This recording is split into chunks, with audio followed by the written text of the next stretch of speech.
Okay, cool. So it should be recording now. Hello to anybody coming across this video. My name is Scott Mulligan. I work with Vice News. Today we are having a roundtable discussion on disability services for people with intellectual disabilities in the United States. Specifically, I helped make a piece called Broken System is Failing Thousands of Americans with Disabilities, which examines the current state of disability services in Pennsylvania and how those services are often failing to meet the needs of people with intellectual disabilities and their families. One of the people we interviewed for that piece is Susan Jennings, who's with us today. We also have Deb and Steve Wallace, who will introduce themselves in a second.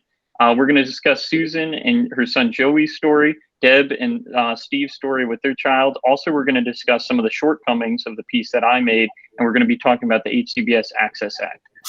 Okay, that was a bit of a mouthful. Susan, feel free to take it away and dive into your full story. Okay, I am first and foremost the mother of a severely autistic adult son named Joey, and he has profound autism with comorbid psychiatric disorders, which is common, and intellectual disability. And so he goes through rages. He engages in property destruction. He sometimes self-abuses or engages in assaultive behaviors towards others. And he elopes, sometimes to the highway in front of semi-trucks. So he was very difficult to manage as a child, but as an adult and as I got older, I did not have the strength or the stamina to manage his behaviors any longer. So we looked for services that would help us and make him better. So he was actually, I was kind of deceived. The social worker gave me a paper and it said for waiver services. And she said, you're in luck. We have waiver services, 8 home and community-based services available. Just sign this paper. And on the corner of the paper were the 3 little letters, ICF. And I said, what do those stand for? And she said, that doesn't apply to you.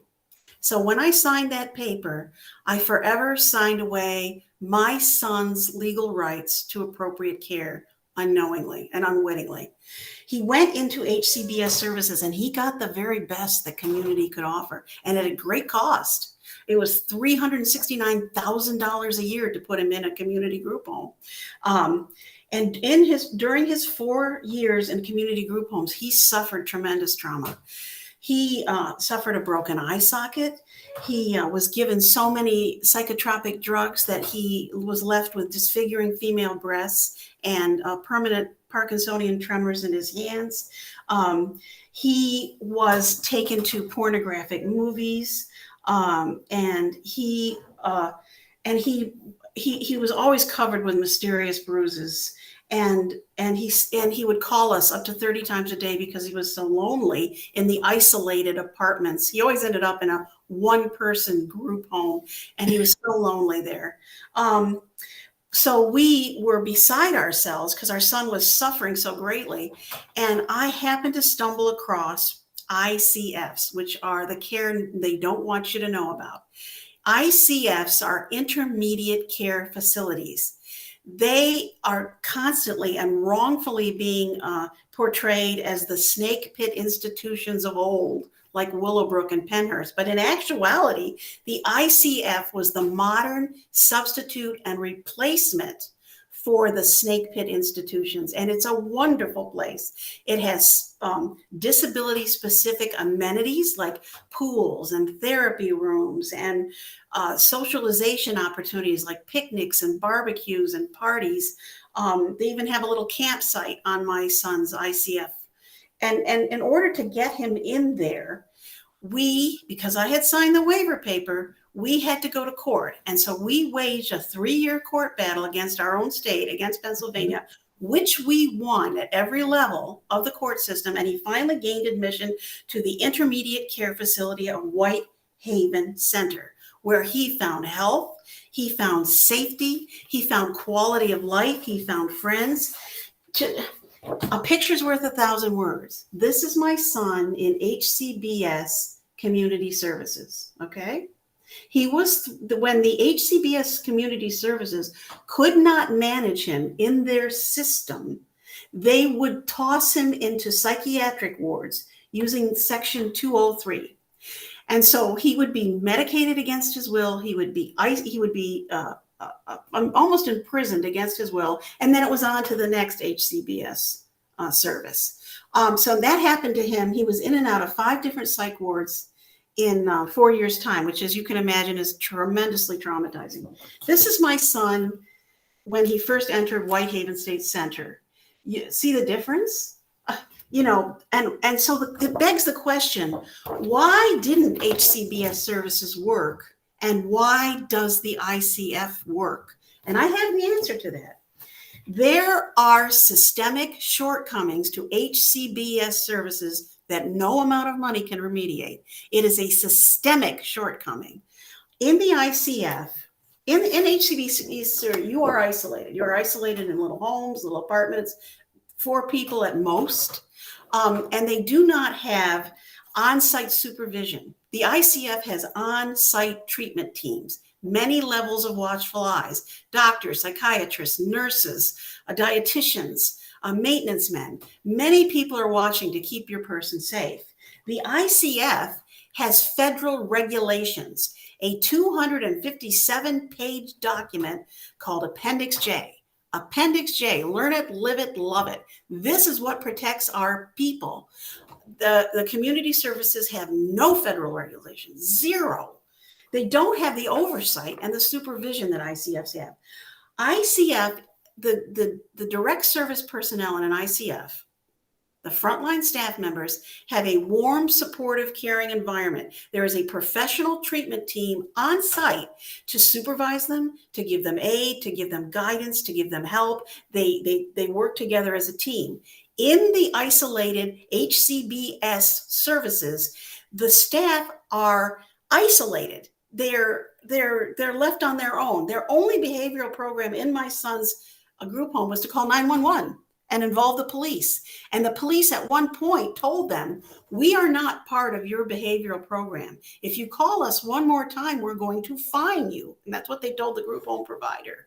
And they rely upon 911, ambulances, and tossing people into psych wards and jails. That's their behavior program. And so they think if we throw more money at the DSPs in Hcbs services, that will solve all their staffing shortages. They have tremendous staffing shortages of DSPs because they're paid very low wages. But the DSPs want to do a good job. They just can't. They're not given the facility. They're not given the amenities. They're not given the supervision. And that, as much as anything, is what causes them to walk off the job, even more so than the lower salaries. In the ICFs, well, in the DSPs have a turnover rate, a tremendous turnover rate. 20,000 positions a year aren't even filled. In the state, in the ICFs, there's a very low turnover rate, 17%. And you have generations of workers working at the ICFs, and they have what's called institutional memory. They teach each other how to manage behaviors. This doesn't happen in Hcbs services, where you have this continuous revolving door of staff that come and go. And the thing is, they keep saying that ICFs are so much more costly than Hcbs services. That is a fallacy. ICFs are congregate care settings like hospitals, like universities, like corporations. They can apply the economy of scale. And that means that they can save money by negotiating rates and negotiating materials, and they have fixed costs. The Hcbs services are isolated, dispersed, and they are much more costly. One of the reasons that the DSPs in Hcbs services are not paid as well as the workers in ICFs is because Medicaid law does not allow Hcbs services to cost more than the ICFs do. And so that's why they lower the pay. If they were given the same pay rate as the ICFs, the cost would be much higher than the ICFs. That's the dirty little secret that nobody ever reveals. Having more access, let me talk about the Hcbs service or Hcb Access Act.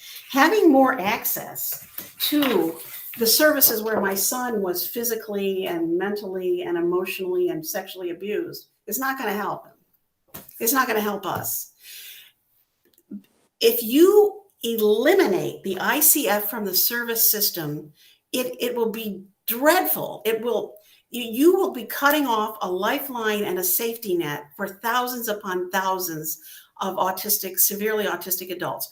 Right now in this country, there are 872,000 autistic adults living with family caregivers age 60 and older. And in 20 years, that will increase 20-fold. So there is an increasing need for ICS, and to eliminate the service. Some people say, oh, the worst day of my life is when I had to send my son out of my home to an ICF. No, the worst day of your life is when you can't manage your child at home anymore, and there's no place for them to go except a jail or a psych ward or the streets. That's the worst day of your life. That's when some parents are in despair and they try to commit suicide and they try to kill their children. That's the worst day of your life, is to not have these desperately needed services available.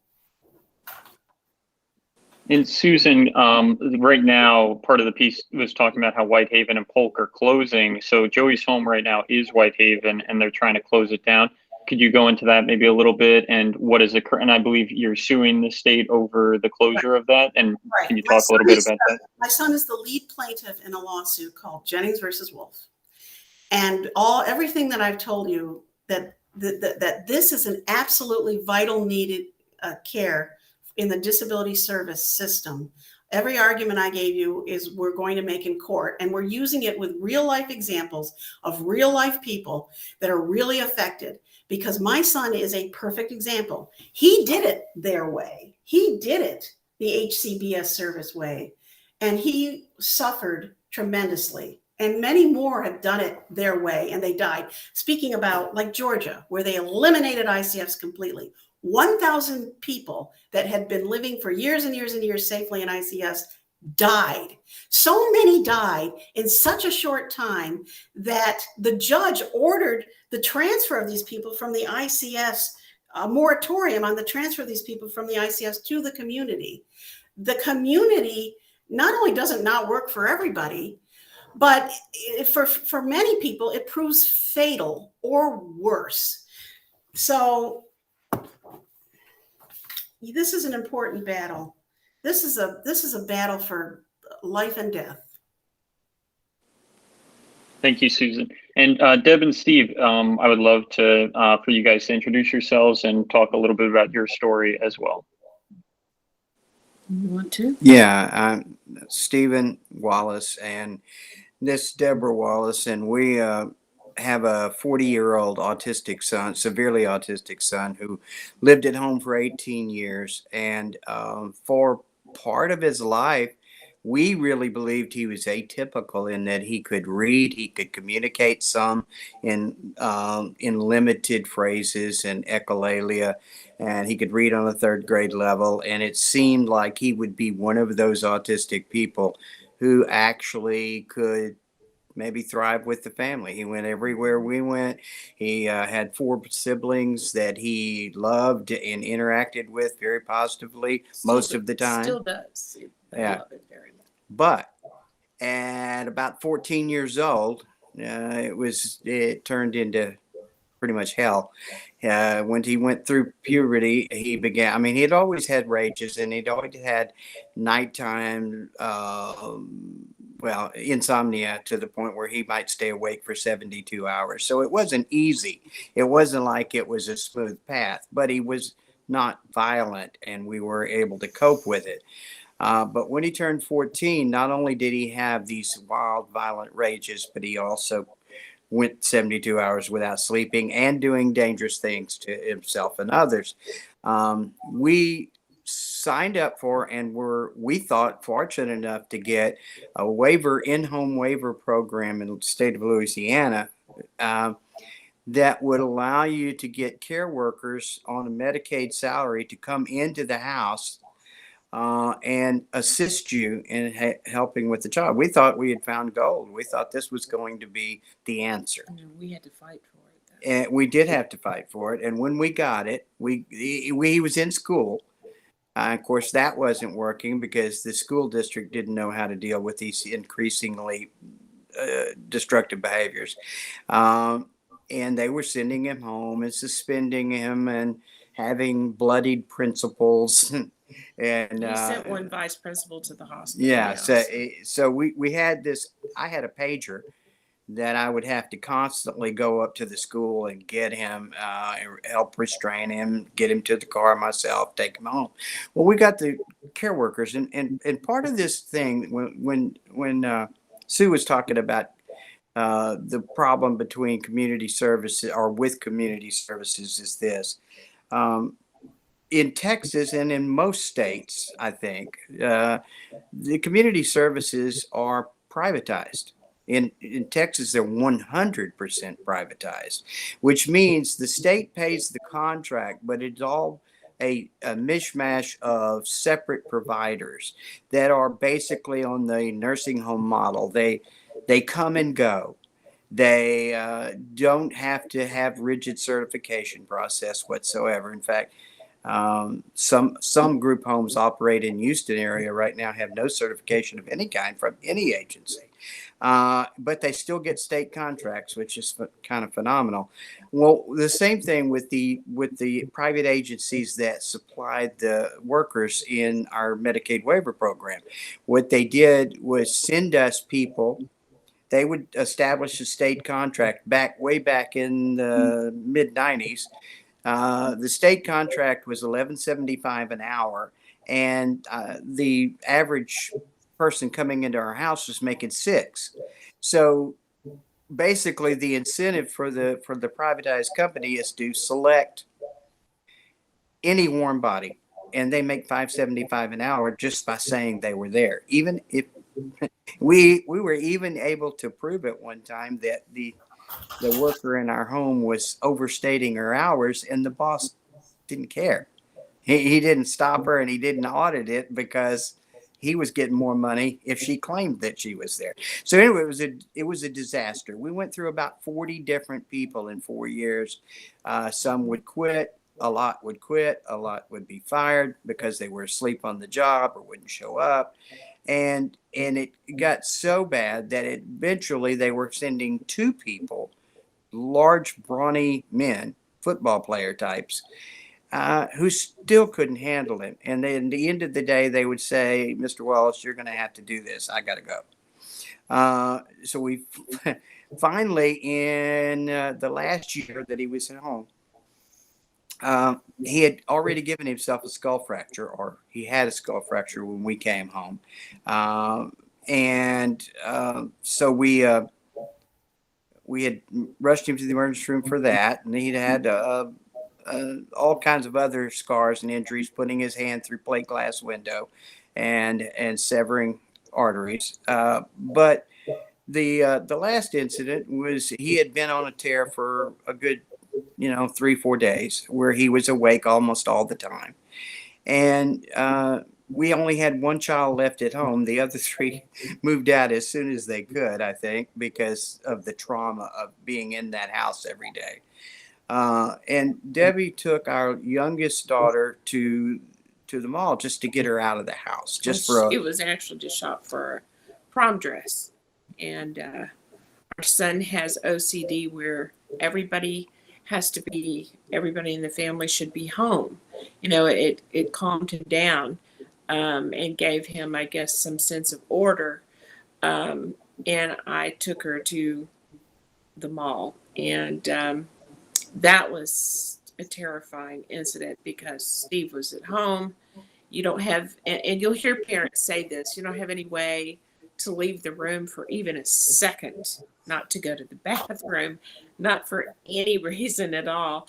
And our son was a master at locks, which, and we had deadbolts and everything else. And he managed to open the door and run out into the street because we weren't home.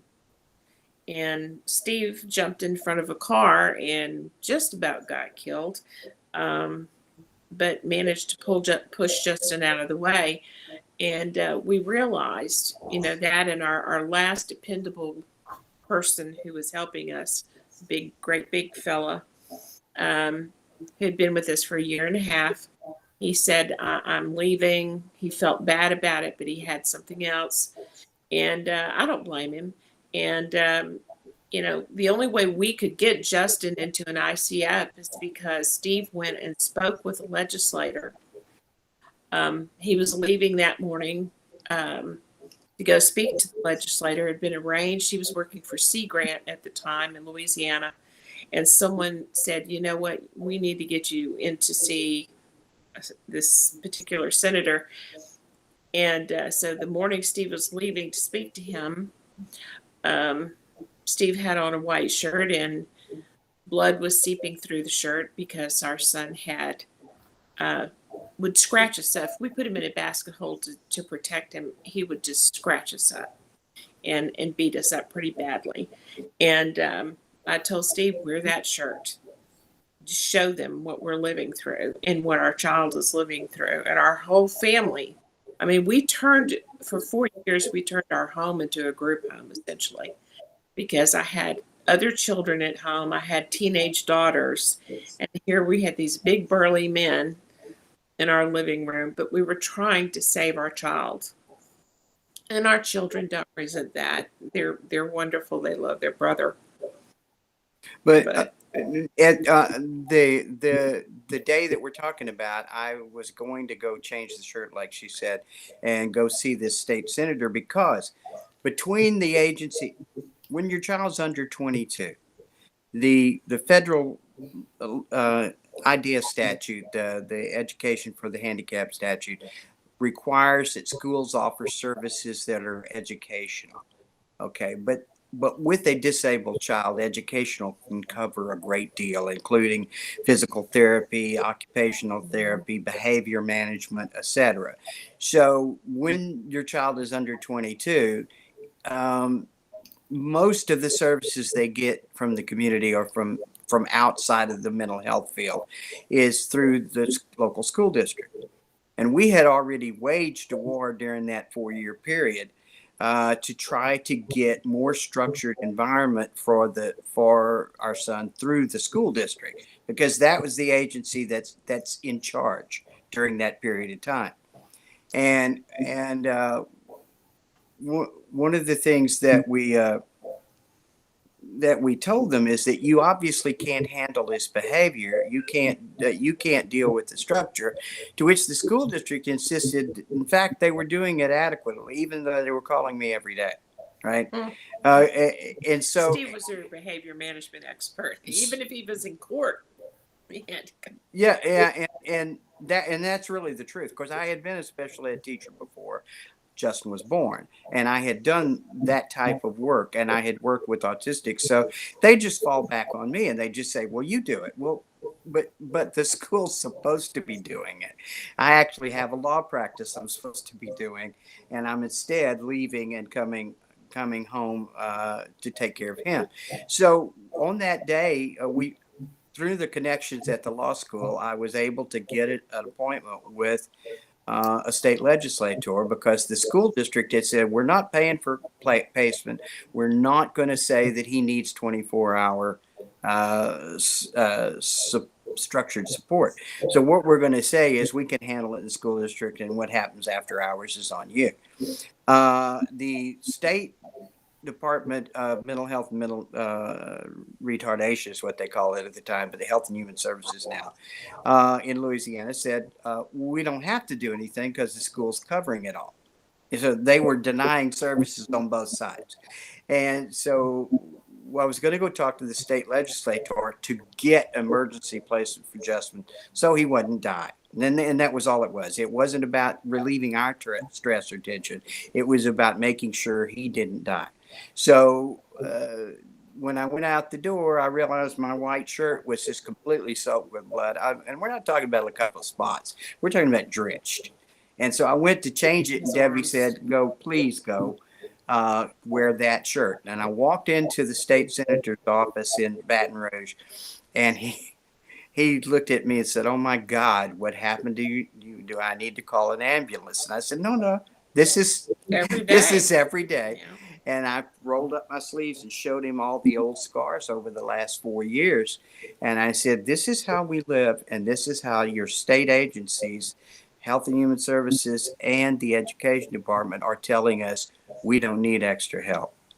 And he said, oh my God. And he got, what was the guy's name that was the governor? Bobby Jindal. Bobby Jindal later became the governor of Louisiana, but at that time he was head of health.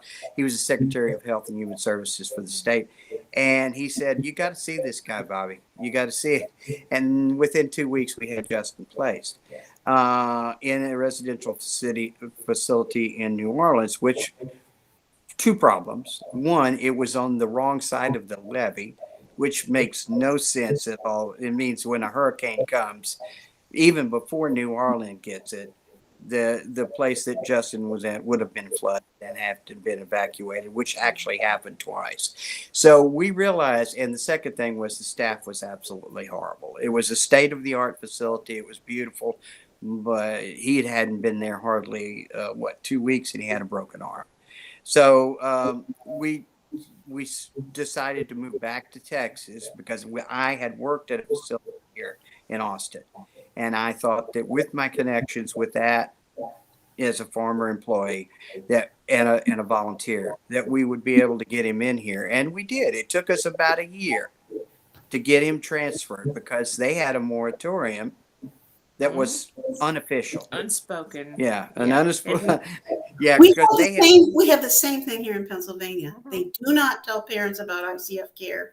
And if they know about ICF care and ask for it, they're told there are no admissions. There are no admissions. You have to go to court, which costs money and time and trouble. And that is actually a violation of Medicaid law because you are entitled to ICF services, but if you don't know your rights, you don't have any rights. And if you sign that waiver paper, and that's one of the things here is they in Texas they've organized privatized regional LIDAs, which is the acronym for them. Yeah, it's the Local Intellectual Developmental Disability Authority. And what the LIDAs do is they meet with the family coming in for services, and they tell them what's available. And what we found over and over and over again for the last 20 years is that the LIDAs in Texas do not tell people that they have a right to an intermediate care facility. Or if they tell them that, they say, but those things are on their way out, so you don't even want to start there. That's right. They're also made up their own rule, and I have yet to figure out where this comes from, where they're instructing families that you have a three times or a 3 strikes you're out rule first before you can ask for ICF placement. In other words, you have to fail at community or home placement first before that more restrictive environment, as they put it, is allowed, which is absolutely not true. And this is getting people killed. It's despicable. And one reason it's despicable is because of the trauma that they suffer in an inappropriate community facility, like my son suffered. The sexual trauma he suffered has now resulted in him disassociating into different personalities. He hears voices now, which he did not before. And it was because of the sexual trauma that he suffered in the loosely supervised community services. And he will never be the same.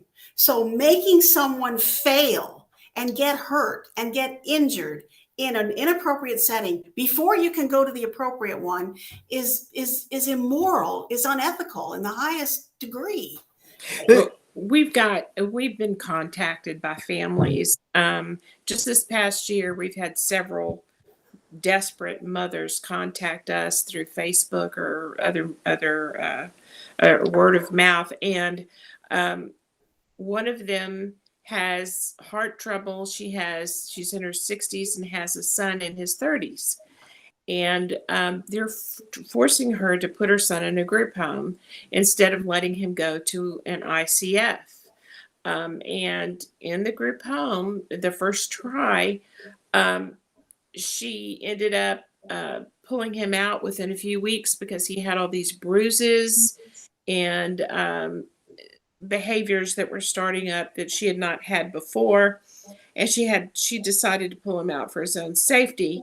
Then they have tried to put him back into another group home, where in Pflugerville, Texas, right down the road from us, right down the road from Austin, where this company, and here's the other appalling thing, Scott, these people will do something criminal. They're not punished properly. They don't lose their license. They just start a new company and rename it. And what happened is this very company that was guilty of starving this Cerebral palsy. child with this young woman with cerebral palsy, starved her to death. It's just, anyway, that young lady passed away, and they just reopened under a different name, and they're trying to put this woman's child rather, in that group home, which is just outrageous. And fortunately here in Texas, I think there's been enough of an outcry. This past legislative session, we did have a legislator who was paying attention, and we had an outrageous situation down at a group home with 40 people in it, people living in the garage, and just all kinds of deplorable things going on. And he went down to see for himself, and now they're studying group homes here in Texas. So they're coming under their microscope now. How much good that will do if they load the investigative committee with providers, who knows? But I just want to make one point, is that I have many families that come to me and say, I have all the Hcbs waiver money in the universe. Mm-hmm. I have all the money in the world. But the providers tell me, they tell the legislators a different story, by the way. They tell me, we can't manage your child. We're not going to give you services. That's so they right. have all this money, but the providers, and I've sat in hearings with them, tell the legislators a different story. They say, we can handle even the most severe and the most profound. They're lying, turn right around and tell the parents, we're not going to take your child. He's a profit loser for us, and we have to show a profit. We're private providers. We have to pay our execs their six-figure incomes. We're not taking your son. He costs money, and we can't manage him, which is true. They can't manage him. I'm working with a family right now. He's aging out of the educational system. He's falling off the cliff. Every community provider said, we're not taking him. We're not taking him. And the school said to the parents, you pick him up in 45 days or we'll put him on your front lawn. Now, what are those parents supposed to do? Or they abandon him.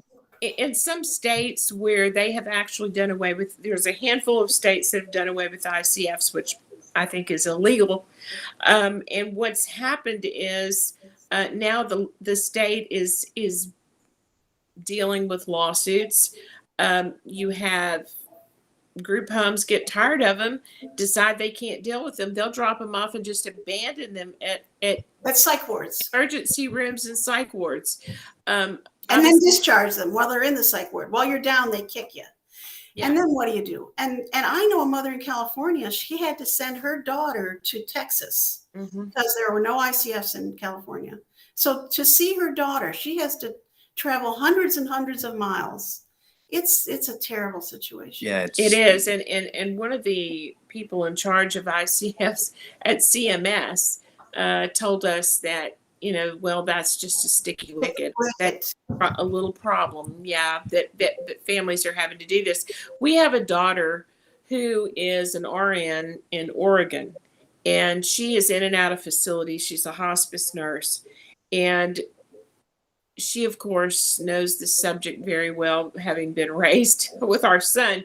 But she was telling us recently that because Oregon has done away with all the ICFs and caused such a problem because everybody now has to go into group homes and apartments, that there have actually been people, she's dealing with one couple right now who used to work at the last ICF that was closed, and they felt so sorry for the residents that they took some of them in and kind of set up a group home to help with some of the more fragile people. And my daughter was talking about it, and they were appalled at the fact that now this is what everybody's having to resort to, and families are, just put in dangerous situations, and their loved one is as well.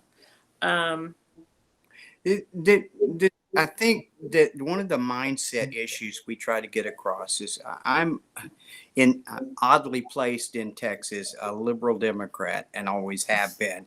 And this is hostile territory, but I came from here, and and I'm used to adversity.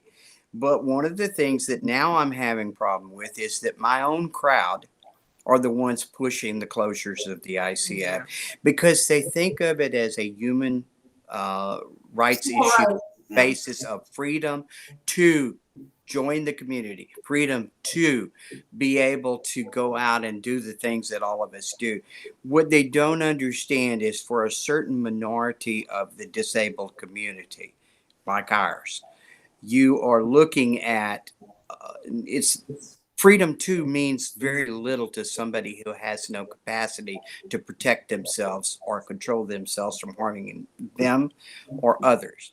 It doesn't mean much to say you have a choice if you are incapable of making a choice. Yes. So what we are talking about is not their freedom to, but freedom from neglect, harm, danger, and death. And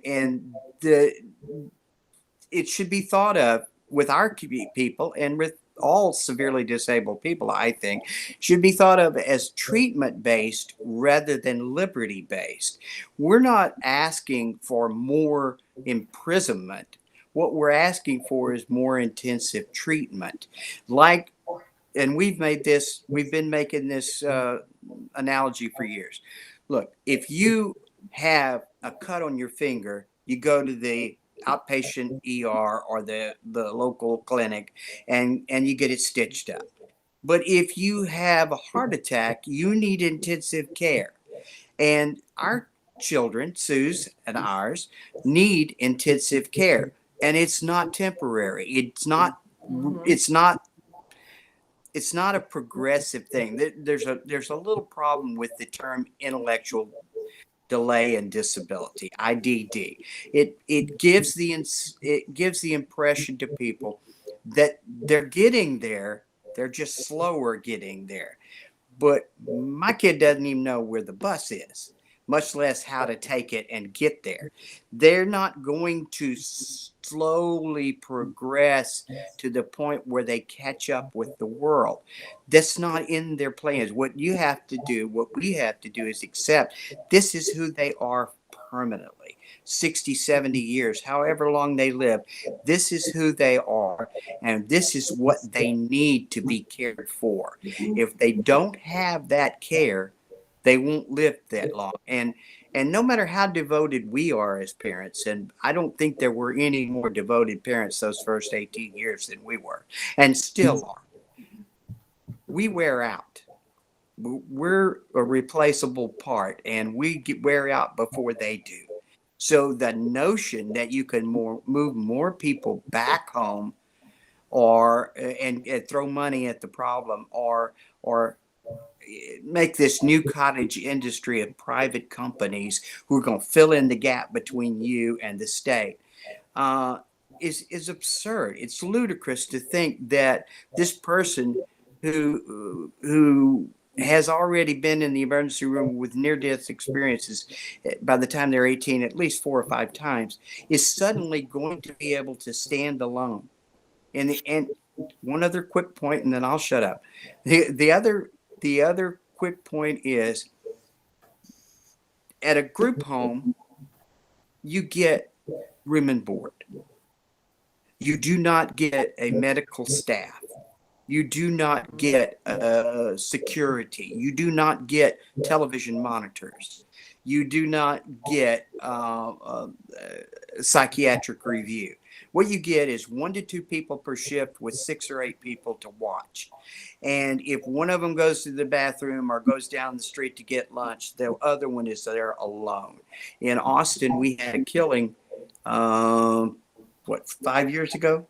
Yeah, 5 years ago, where a young man, autistic young man, moved here. His mother was in the military and she was transferred here from out of state. And he left his comfortable environment to come to Texas. And the Litas here instructed her that he had to go to a group home first. He was a 6'4" young man, 21, 22 years old, or 23, and strong as an ox. He went into a group home where there was one person on duty during the night, and there were 5 individuals to watch. It was in a group home that is disguised as a normal house in the suburbs. It didn't have any trappings that showed that it was a group home. It had no fence. It had no security system. Just this one lady there. Whoops, we're about to run out of charge. Okay. Yeah. Okay, so he goes, in the middle of the night, something upset him. Early in the morning, but pre-dawn hours. He goes out of the house. The woman that is there alone with him, staff member, can't pursue him because she's got other people here that are still in bed.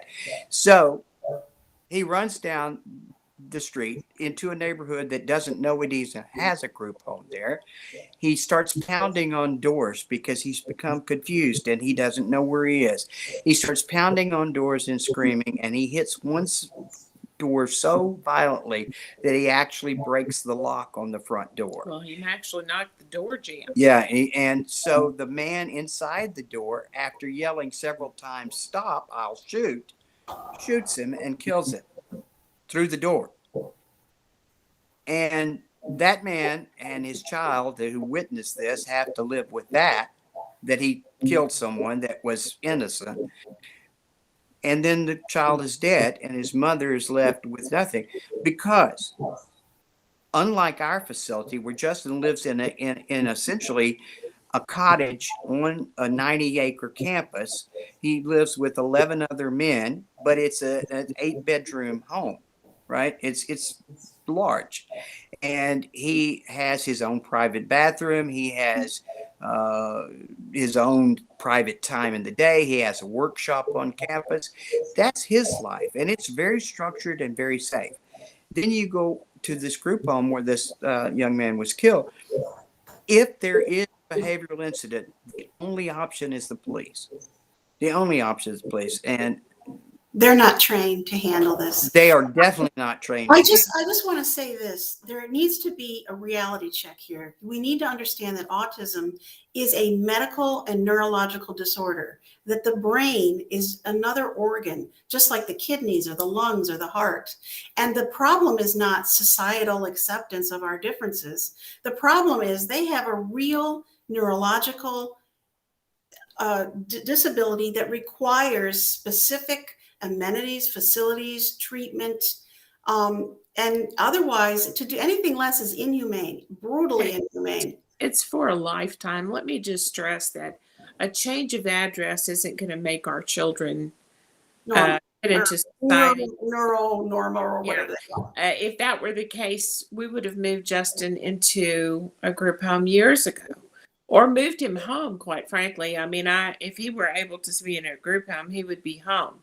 And that's the other thing that nobody talks about. There's a step in between there. It's a huge contrast. You know, part of the problem is, and we get frustrated because we try to talk to Congress, and we don't have all the money that some of the big advocates have. And so nobody's hearing us. We're kind of drowning here. And it's desperate because lives are on the line. You know, we reach out to people and we're lucky if we even get a call back. They are using our own tax dollars to destroy the very services our children must have to survive. And I want to say one word in favor of public ICFs. I know they've been demonized relentlessly, but the reason you need a public ICF, not a private ICF, is for one thing, they don't have to show a profit. So things cost what they actually cost. Number two, a public ICF is a place where, like Robert Frost said, home is. When you go there, they have to take you in. A private ICF can turn you down. A private ICF, a private HCBS provider can say, you're going to cost us money. You're going to be trouble. We're not going to take you. A public ICF said, come on in, we'll figure this out. And we could connect you. Sue and Steve and I could connect you to families, that have been rejected actually by some of the facilities that everybody says are so wonderful. Well, they're wonderful if you're a sweet little Downs child, for example. Severe autism is a whole different situation. Truly severely, you're talking about people who beat themselves until they detach their retinas. They bite the skin off of their arms. They put their heads through windows and walls, which is what we lived through with our son. And it's not because they're stigmatized. It's Right. because they have a neurological storm in their brains. They don't even, my son, you know how remorseful he is when he has a rage and he breaks the microwave? He says, I'm sorry, I'm sorry, I'm sorry. He doesn't want to do these things. This disorder makes him suffer, and it's terrible to watch him suffer. I can't even tell you. And Scott, severe autism is growing. That the number of people diagnosed with children being diagnosed with severe autism is growing exponentially. In 20 years, I mean, it's going to be a nightmare as far as needing housing and help. The best opportunity are ICFs. You wanted to talk about the program that y'all put together. You and I talked for almost an hour one day. And first of all, I wanted to make a comment. The mother in the first part of the piece, the child has several more years to be served by the school district. And I don't know that she's aware of that, or, if she just chose to decline, but they will offer, they're required by law under Public Law 94-142 and under IDEA that they have to, provide services for her. I did want to mention that. And also my heart broke for the gentleman in the last piece who has his son in a group home, and he realizes on some level that that's not going to be enough. Yeah. He's had ICFs vilified. That there's so much mythology floating around out there, and I think that's what has had us. What hurts us terribly. I wanted to talk about it because that's why I'm very happy to do this, because I found that working with like a mainstream media organization, a lot of the time they're just trying to toe the line, you know what I mean? And trying to, and so I had to push back a lot, even to get Susan's voice in the piece was actually like a struggle. So like that's why part of the reason why I wanted to do this, and I reached out to Susan, I'm like, because I want to talk about one of the failures of the piece in my eyes, which is the depiction of the Hcbs Access Act. And Susan, feel free to jump in, because I think somebody who's compassionate could probably watch that piece and walk away and be a supporter of the Hcbs Access Act, because they don't realize the effect that it's going to have on the ICF model. The three things that I think we failed to go into, and I'm happy to go into them now, is the funding mechanism behind it. And correct me wrong, Susan, because I feel like you have more expertise in this area. You're exactly right. The HCBS Access Act incentivizes states to eliminate ICF care altogether, and that's what we're fighting against this. It's a disingenuous, deceptive way to eliminate the care that our children need, and that thousands upon thousands of their peers are going to need coming in the next 5 to 10 years. And it's short-sighted, and it enriches the few at the expense of the many, the citizens, the residents, and even the workers. I doubt any of that money will trickle down into their pockets, quite frankly. And just to go into that for maybe a viewer who doesn't understand exactly what I was saying there with the funding mechanism, is that it funds HCBS services at 100% in order to eliminate the HCBS waiting list, but it does not do the same for ICF model. I believe the average that it would reimburse the state is 56%. So obviously that, incentivizes a state to pursue the HCBS model. In Right. addition to that, correct me if I'm wrong here, it removes the ICF requirement, meaning that if a state provides the HCBS, it does not also have to provide the ICF, which it currently does. If you provide HCBS, you have to provide the ICF. And the final thing it does in addition is it addresses a staff crisis in the HCBS model by, I believe, raising wages for HCBS.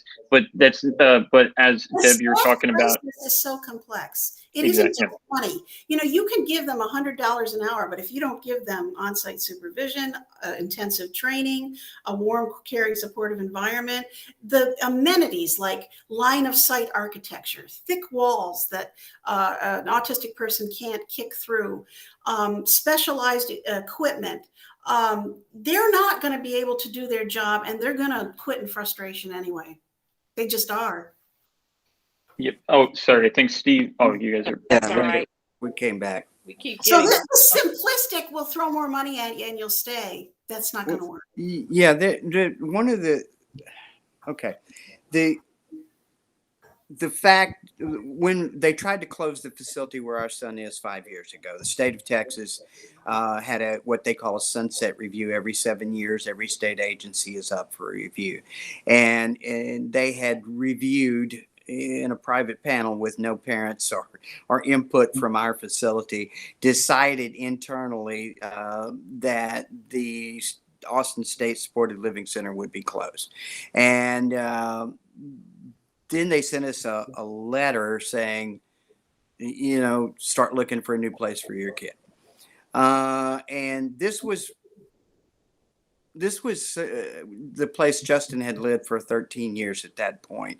And I had actually gone through, we've both been sick.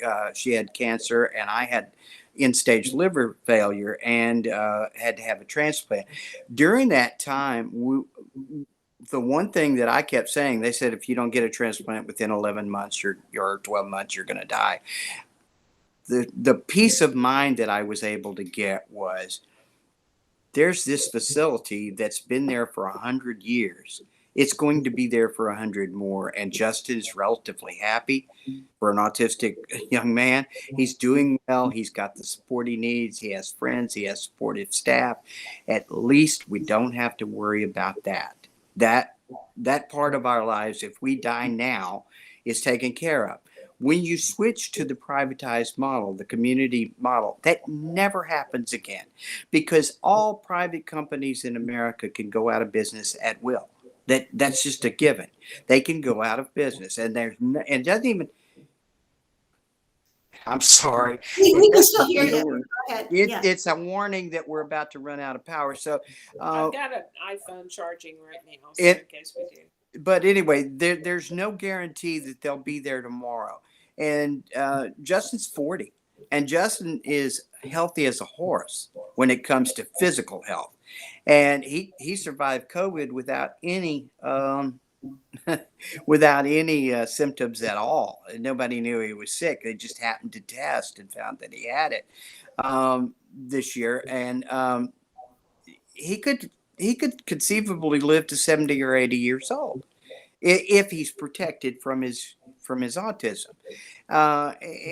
And that means that for a good 20 or 30 years, our children, our other children, will be the only people watching. And that is something you'll never get out of community placement. Yes, for those high-functioning people that should not be stigmatized by their disability, community placement is a wonderful thing. Like a grandson of ours, actually. I think, Scott, we talked about this.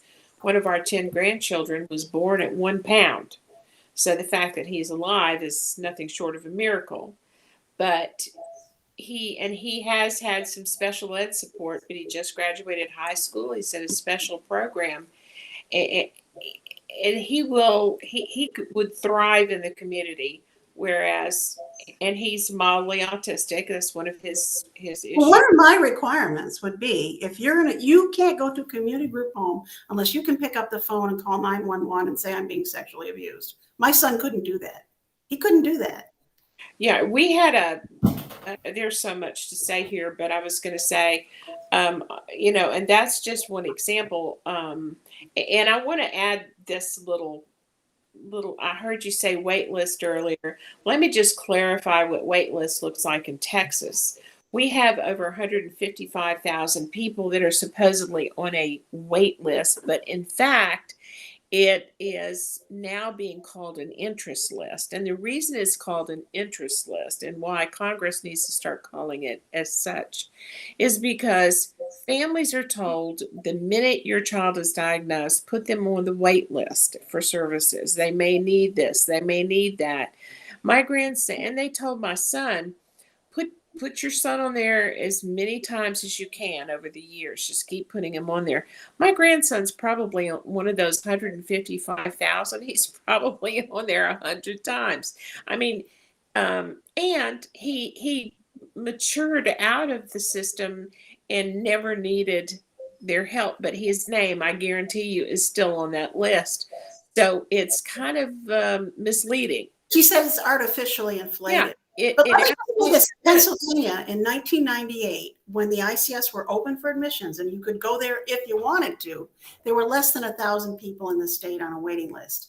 When the damaging policy of refusing admissions took place without legislative input, without public discussion, it was an unwritten bureaucratic policy, then the wait list ballooned up to 12,000 people.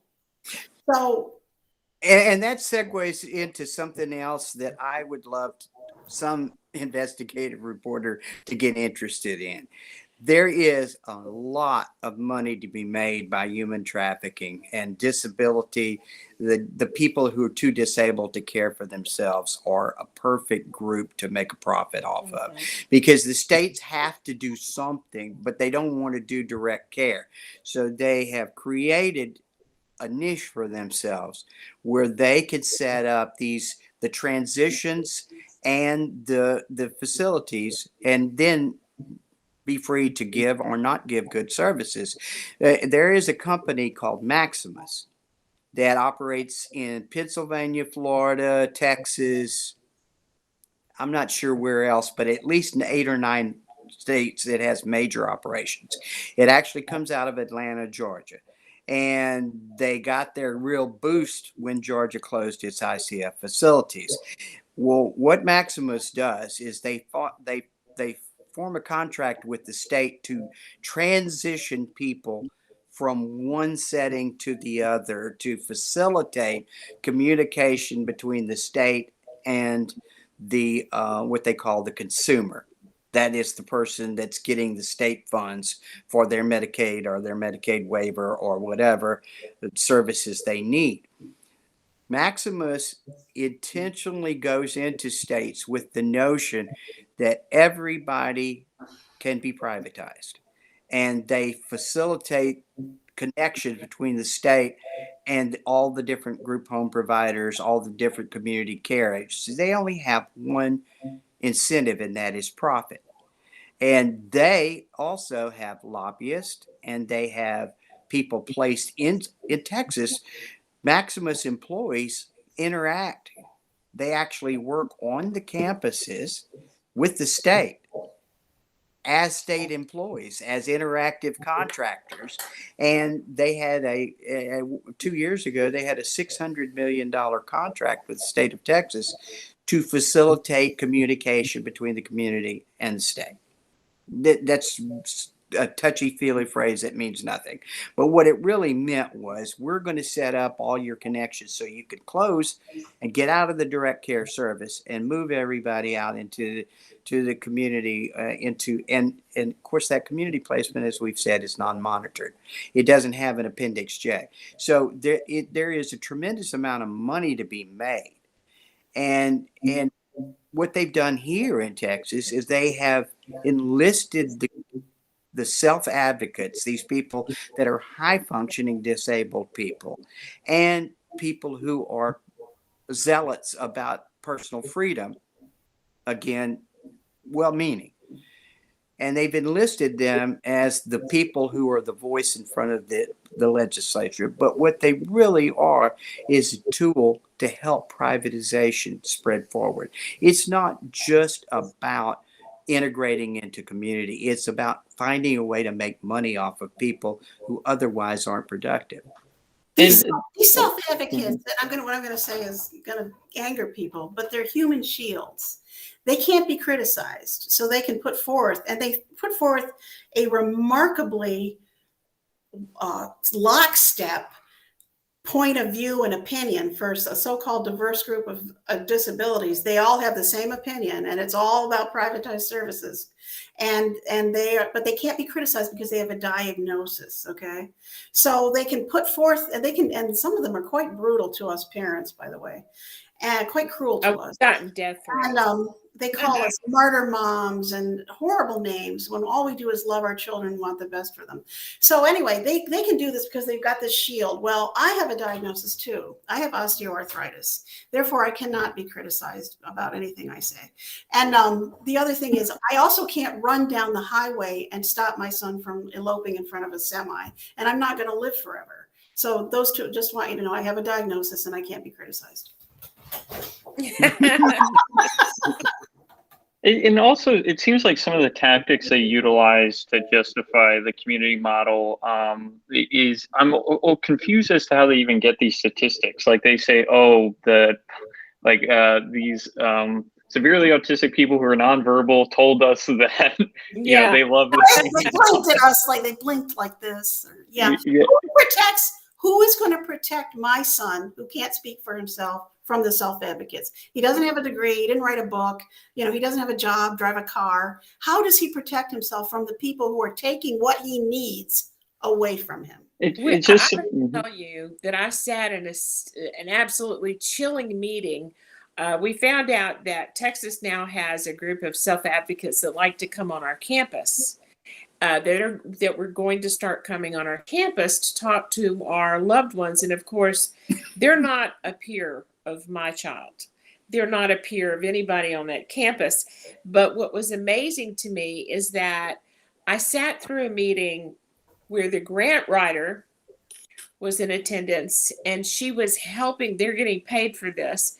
And they were being instructed that, you know, you need to get consent, and even the blink of an eye can be considered consent. And if the parents oppose you, we will take them to a hearing.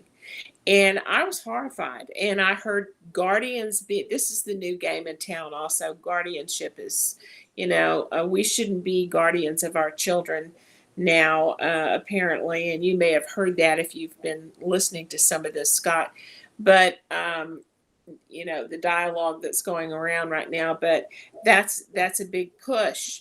And I heard us being, you know, not just Steve and I, but the parents in general being referred to as obstacles to the, you know, that were detrimental to our loved ones because we would not let them move out in the community. Now, the IDD people who were there were adorable. I loved them, had a good time talking to them, and it was very sweet, but they are being used. You know, they're absolutely being used, and that was what was so sad about it. But I do want to say, back to legislation real quick. I keep watching. We may switch over to an iPhone here in a minute.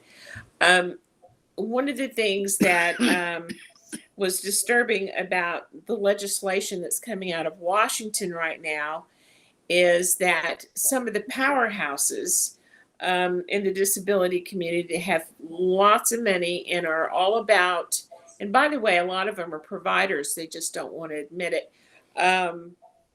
But they're helping write legislation like the Hcbs. They wrote that legislation. They actually told us that the Autistic Self-Advocates Network and ARC were, I don't know that you want to put that on film anywhere, but they did say this publicly. Yeah. That they were in the room. They were in the room as it was being written, and of course, it has their fingerprints all over it. Nobody was We weren't invited in the room. We're marginalized. We're ignored, and we are suffering. Our suffering is going to reach heaven's ears. Well, here's the thing: we provide our ICFs provide an ICU level of care. The community cannot provide that level of care. They will never be able to do it. They're providing outpatient care for people like my grandson, who is very capable of living in a group home happily. He can also live with any family member he wants to, but my son could never do that.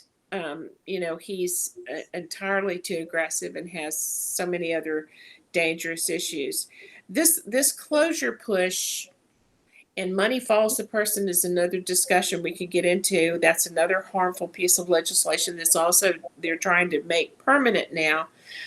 We've been fighting it on the ground in states across the country now for a while. And of course, it again incentivizes moving people out of facilities. And Pays a bounty on the head of each disabled person. If you move a disabled person from an ICF into a so-called community placement, they give the government a bounty. And then they take that money, and in the state of Illinois, they took that money and they didn't use it to follow the person. They used the money to pay. They put it in the general fund to pay bills. There was no accountability for it. There's no examination of this program. It simply incentivizes states to shut down ICFs, and then they don't. The consequences are devastating for our families. Temporary. That's the other thing. Yeah. It only lasts for a year. So what you do is you take someone who's on one side of the river and you get them halfway across the bridge, and then you stop and say, that's all we can do. You got to get the rest of the way yourself, because that one year in the person's life that may last 70 is of little consequence, except to the people who do the transition. It gives them, now that private company that picks that child up afterwards gets that year.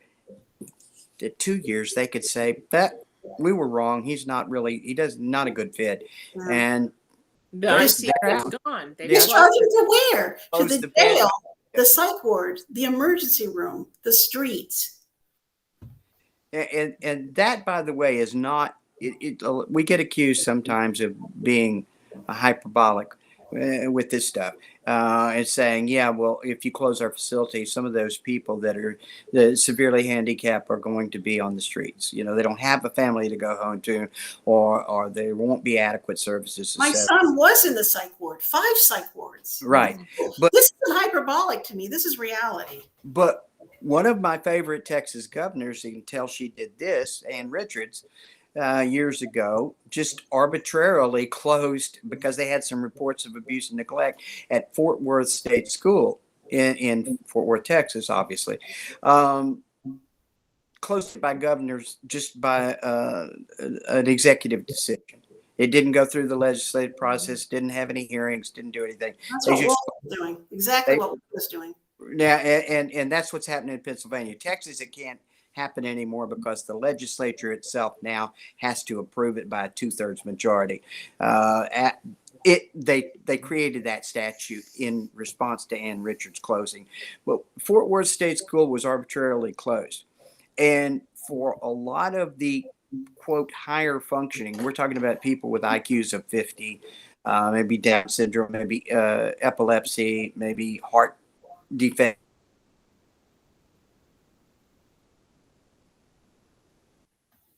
Susan, I don't know. They may have disconnected. They may have disconnected. Yeah. Governor Wolf is doing exactly what they're doing in Texas. He's closing down 2 centers.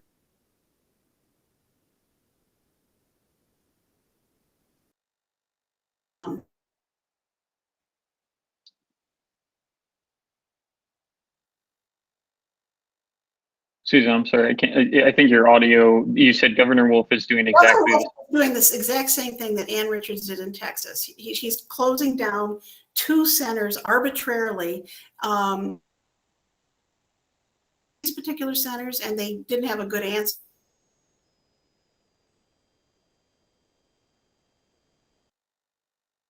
Representatives. He's just doing it to do it. And part of his motivation is to get the MFP money.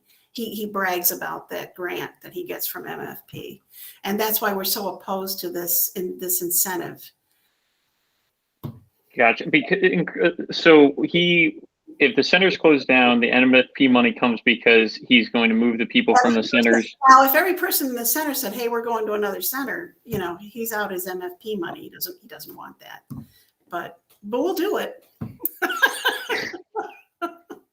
Yeah, it was. I think I told you we asked about it's Selinsgrove and Edinburgh, right? Or Edinburgh and Selinsgrove, yeah. Selinsgrove, and we asked about that, and they were like, "Yeah, there have been." I think they told us there have been discussions about but they wouldn't tell us, if it would be. One thing they won't tell you is that the Supreme Court decision in Olmstead requires, and I'm quoting, "institutional care is needed and must remain available.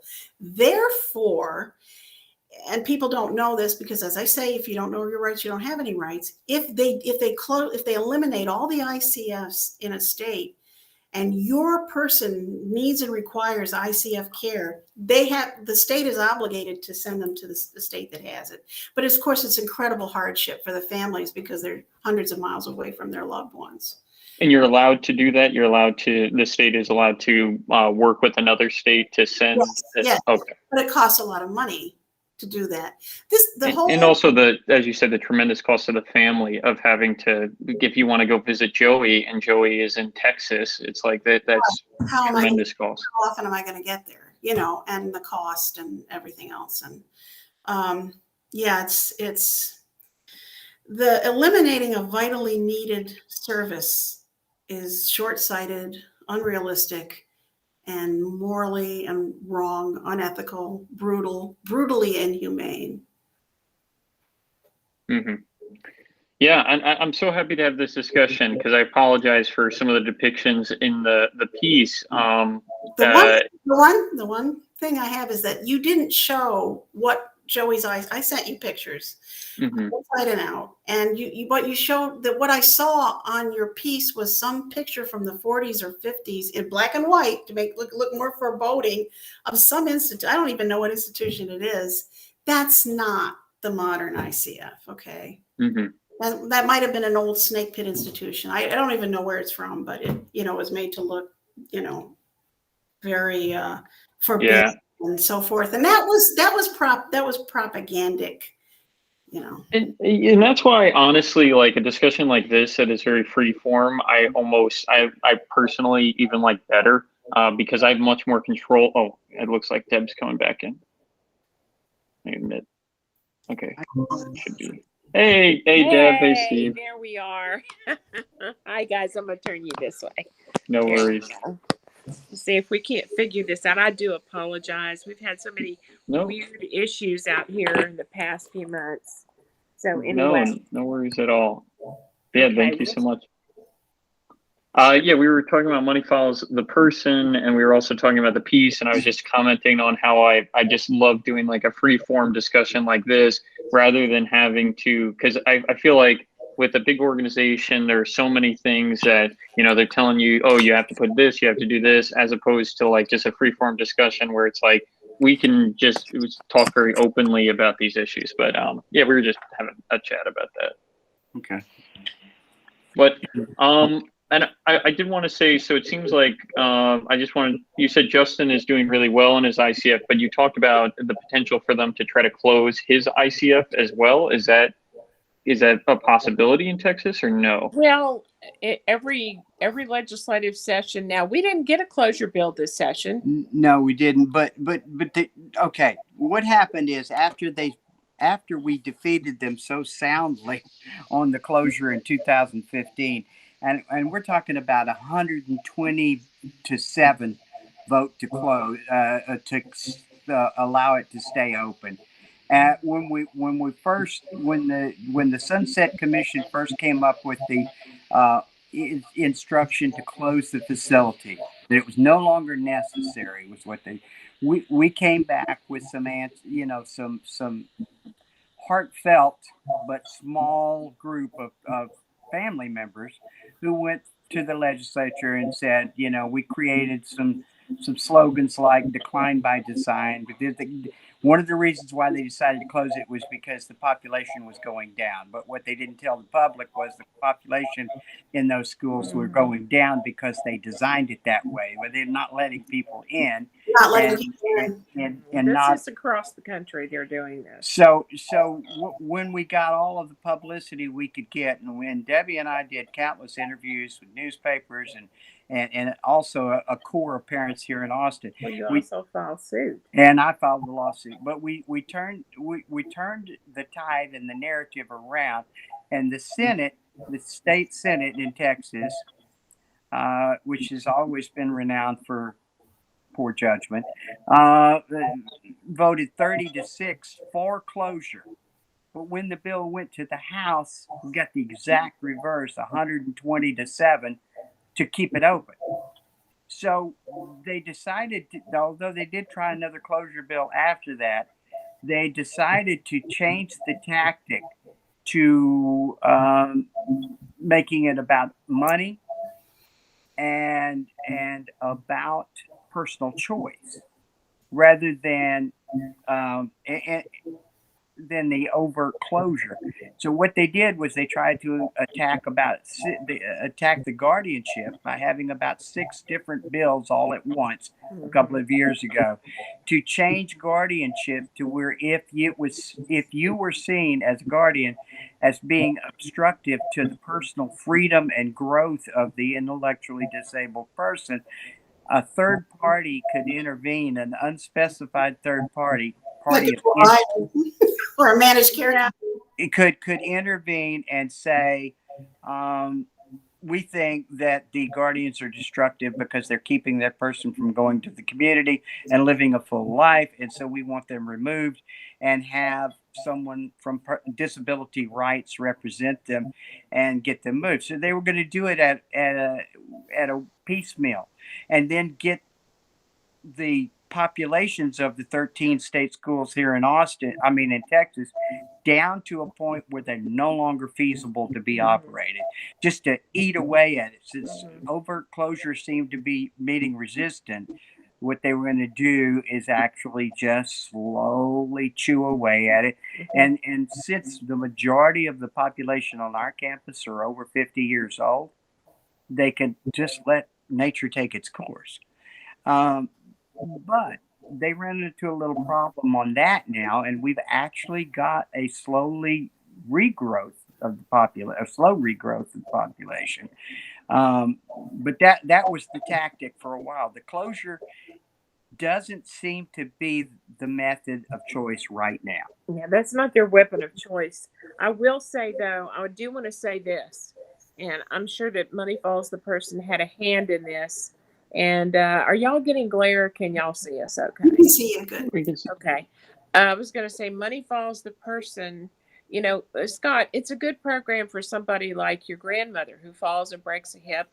She doesn't want to live in a nursing home. She wants to go to her own home. It's a great program for something like that. It's not for someone who's going to be disabled for 50 more years to put them in a facility that's not able to take care of them. But anyway, I was going to say they used those funds and they moved people out of the Austin State Support. When we got notified that Justin was leaving the Austin State Supported Living Center, they already had decided that 70 men were going to be moved out of that campus, and Justin was one of them. We got an eviction notice on a Saturday. And no warning, no nothing. And we were completely floored and horrified and a lot of other emotions, which Sue is going through right now, I'm sure. And so we fought, like Steve said, it was too late to do anything in the Senate. We couldn't get to the Senate. We've got some really good senators now as far as this goes in Texas. But at the time, I think 3 senators voted to keep us open and everyone else decided to close us. So then it went to the House. And of course, that was a lot of work with 120 something House members. We had our work to do. And I mean, meaning us and other people, and Steve filed a lawsuit. But in the meantime, 50 men were moved out. And what's heartbreaking is they tend to choose people whose guardians have passed. Right. There's no resistance there, right? I mean, who's going to protect you and from being moved out? And just one case in point, they moved 50 men out, and we know just from conversations with staff, because we can't track them like we're supposed to be able to. This is another criticism of the program, no oversight. We have no idea how many fatalities there were, but we know that within a few months, 20% of those men died. These are people who lived in that facility for years. One of them lived there for 50 years, and his parents were dead. They moved him out.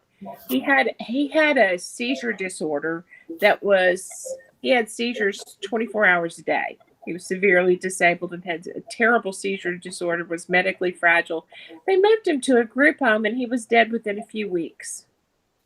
Now, There's that is a woman devastating. at Polk Center in Pennsylvania just recently, lived 54 years at Polk Center. She was moved into the community. She died in 3 weeks.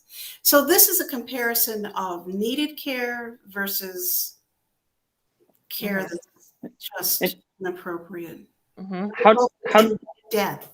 How did they even move those? So they didn't get They an order, or they got the permission. They talked them into. They persuaded them to do it, and she died in 3 weeks. but I'm saying for the 50 men. Okay. For the for the 50 men. Yeah. What you have is you have in Texas, and I assume everywhere else, professional guardians. You have organizations that are either there supposedly to protect the elderly or the disabled, and what they will do is staff members will become guardians for 8, 10, 12 or more people, kind of like CASA volunteers for children.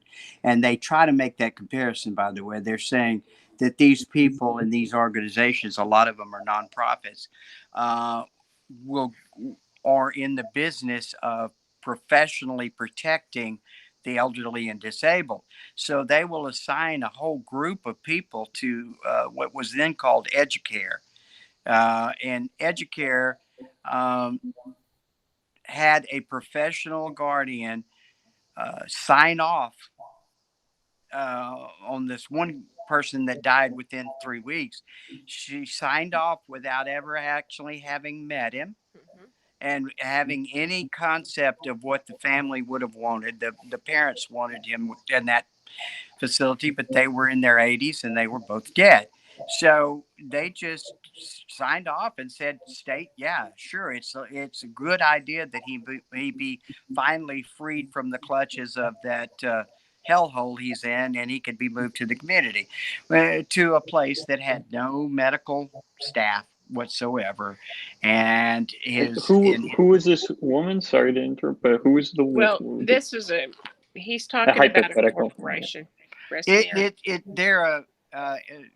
Educare? No, it was Educare. Educare was the name of it, and they are.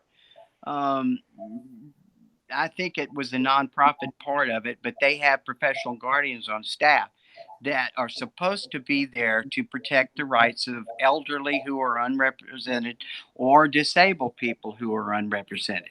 And they'll go to court and they'll sign a petition, and the company puts up a bond, and they will serve multiple people. And in this particular case, the older gentleman was being protected supposedly by a professional guardian, and she is the one that gave permission to move them. Sometimes when the parents die and the family has no one, the state itself becomes the guardian, because they're already the guardian of the person's estate, their economic well-being. And they can become, in Texas, you have a division of the guardian of the estate and the guardian of the person. And if the state cannot find another guardian, they can be the guardian of the person, and they can sign their own permission form, basically.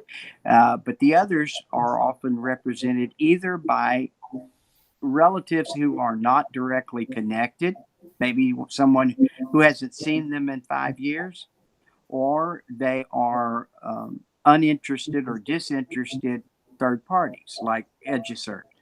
So they are not Educare. I mean, they could be a guardian listed with the court. It couldn't even be an ad litem guardian.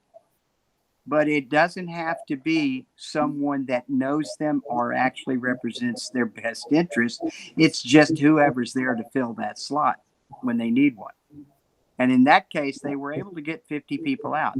Some of the families actually love their loved one, but they are not educated enough on this issue to understand that the state is pitching them a line.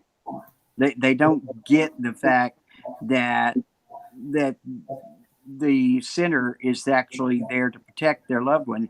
And usually this is, again, these are older residents. The 50 that were moved out were all older, and probably their primary guardians have died.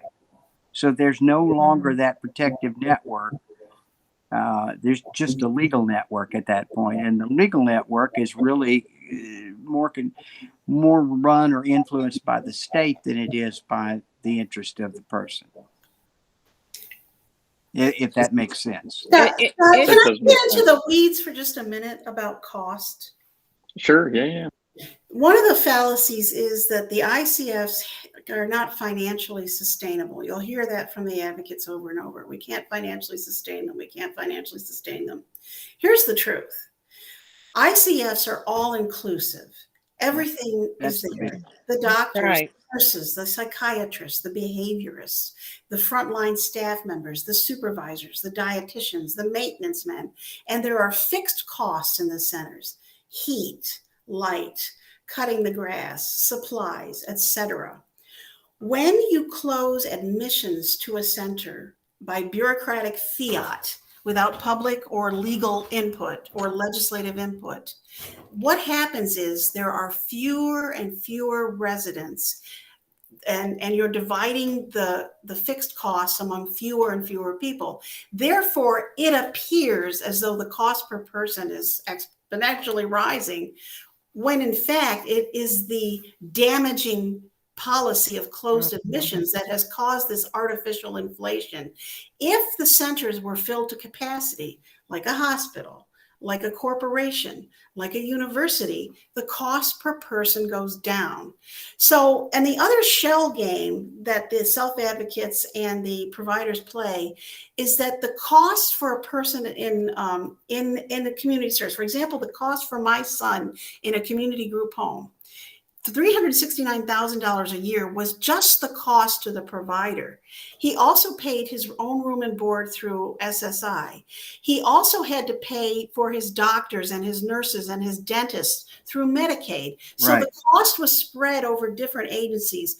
While it appears on the surface that the cost to ODP, the agency in charge of him, was less, in fact, the cost to the taxpayer and to the legislator is more. It's simply spread out to Medicaid, to SSI, to the provider. The cost is actually exponentially higher. And let's add in the cost of all the 911 calls to Right. when they couldn't manage him. The cost to the court when they had to file Section 302s to involuntarily commit him to 5 psychiatric wards. The $245,000 to put him in 5 different psychiatric wards. Okay. So it actually cost $750,000 to put my son in a community group home where he suffered terrible trauma, physical trauma, broken eye socket, stitches in the back of his head, bruises, sexual abuse, et cetera, versus the cost to the ICF, which was actually a bargain to the taxpayers, even though they had mismanaged it financially so badly. And there's also another deceptive thing on those charges to the public ICFs. As a state employee for 17 years, I know exactly how they do this. The Austin State Supported Living Center may have 900 people on campus, all right, employees. And that includes administrators and security guards, everybody there. It may have 800 or 900 people there on that salary. They also have about 12 buildings that have been closed for more than 20 years that haven't been removed because they were made 100 years ago and they have asbestos and fire retardant stuff in them that would cost more to remove than it would be just to leave them there. They also have an administration that is linked, a central state administration that is linked to all of the state supported living centers. When they do the actual per capita costs, they include all the staff that work at the central office for all 13 facilities and divided by 13. They also, everyone who ever makes a call to that state school, runs a package from the main office to the state school, does anything that can be put on that budget for accounting purposes are included in the cost of operating at that particular facility. Also, all the fixed assets that depreciate are also put into that accounting system and made to look like expenses, including an aging water system that goes to buildings where no one lives, electric services and everything else that go to buildings where no one is. And all of that is put in one great big massive budget and then divided by the 200 and so, or the 188 people that live there. Residents, yeah. And so that's how they come up with the formula. And one state senator tried to embarrass me during, so I said, do you know how much it costs to keep your kid where he is? And I said, well, I know what it really costs, or I'm not sure what you're going to say. And he said, $250,000 a year. That's what it costs the taxpayer to keep your son. And basically trying to make sure that I understood that he wasn't worth that we were a burden. By demanding this placement, we were being a burden to the state. What he didn't explain, and I later followed up with a letter since I was blindsided by that comment. I didn't know any politician would have the gall to actually do that on live TV, but he did. And what I came back with was a breakdown in how much of that cost actually goes to Justin and how much of it is administrative costs that actually have nothing to do with him. They're just lumped in for state accounting purposes that cover everything else. And then again, it's like Sue said, that's an all-inclusive. My son lives in a gated community in West Austin where the cheapest piece of property out there is over $1 million for a quarter-acre lot. That's West Austin. He lives in the finest neighborhood in Austin with a 90-acre campus, security guards and 24-hour security monitoring all on one tap. And he pays hundreds of dollars a month out of his SSI to stay there. But you compare that to the cost of the group home where, like Sue already broke it down, but if he goes to the dentist, that's a separate bill. If he have to call police to control his behavior, that's a separate bill. All of those things are being paid for by taxpayers in some outlet. But in the state supported living center, in the ICF, they can compartmentalize everything in one lump bill and say that's because of your kid. And it's really a deceptive thing. I don't know if it's intentionally deceptive, but it's very deceptive. And the public needs to understand that the all-inclusive cost is actually lower in a congregate care facility. Also, as Sue was talking about earlier, and correct me if I'm wrong, when you have an ICF that is nonprofit, it's a public facility. They don't have money that is being siphoned off for profit as you would in some community homes as well. And it's a weird thing because it's like, well, where are you getting this profit from this person? No. This is what I want done. I want to know how many private provider executives in the state of Pennsylvania are given six-figure incomes. And I want to compare that to the salaries of the people in the state centers. And I think it's going to blow your mind because each little provider has to have a six-figure income executives, and sometimes more than one. So let's find out just how much the taxpayer is paying for people who don't provide actual hands-on care. They don't sweep up the broken glass. They don't clean the feces off the wall. They're just paper pushers. And the same way with the advocacy organizations, all this taxpayer money. And these people, again, they're not sweeping up the broken glass. They're not binding up. They're not being bitten and hit and kicked and scratched. They're not taking the feces off the wall. Why? What are they doing that is worth these massive salaries? I'd like to know. Aside from like they're working like demons to get rid of the services my son needs. The state will say exactly what Steve was talking about with the old waterway, right? Like, for example, I think that's one of the reasons they gave for Whitehaven and Polk, why why in their numbers it's expensive. They talk about the old infrastructure. But what's interesting is they don't talk about reforming that infrastructure in order to make it more cost efficient. The only solution that they seem to have come to is, oh no, it's a necessity to close this center rather than, you know, any sort of reform to make it more cost efficient or something along those lines. You hit the nail on the head.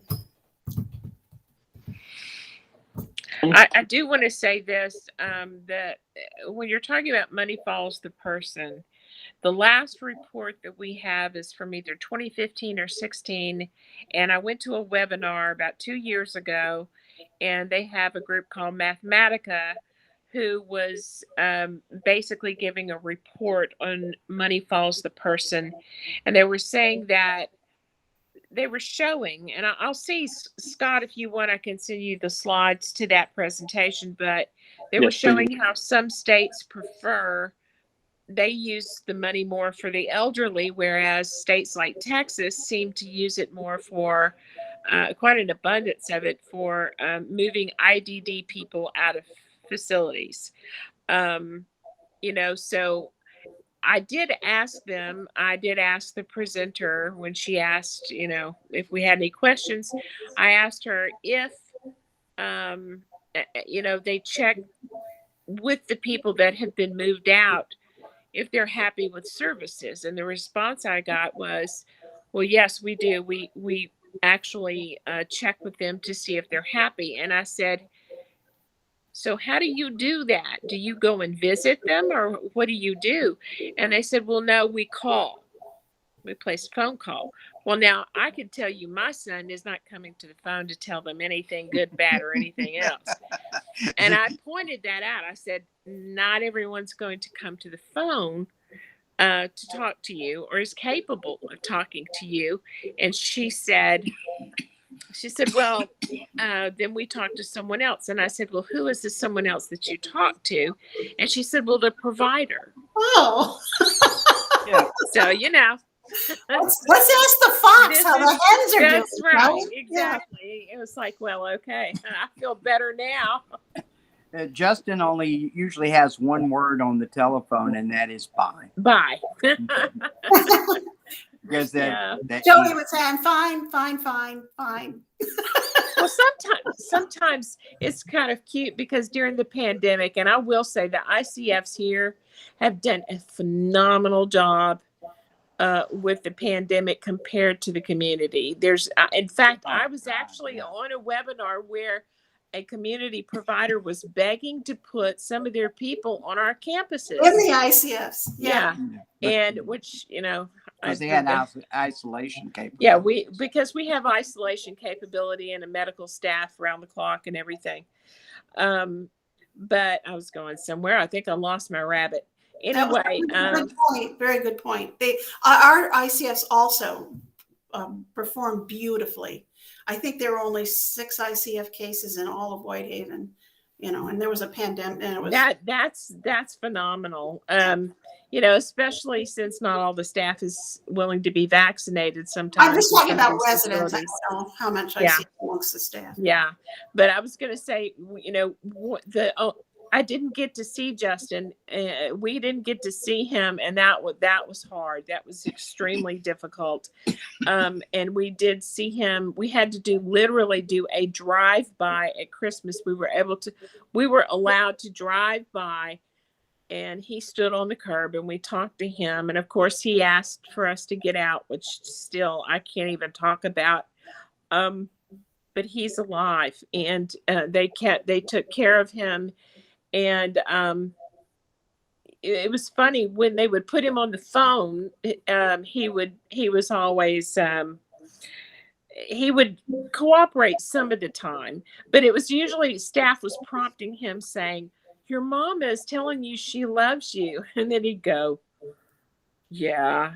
or I love you. Yeah. So, but they did a tremendous job.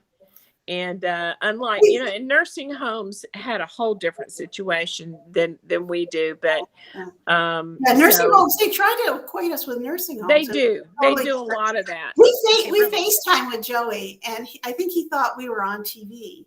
Yeah. And that we were very boring. And so he would turn and play with his iPad. We're trying to talk to him.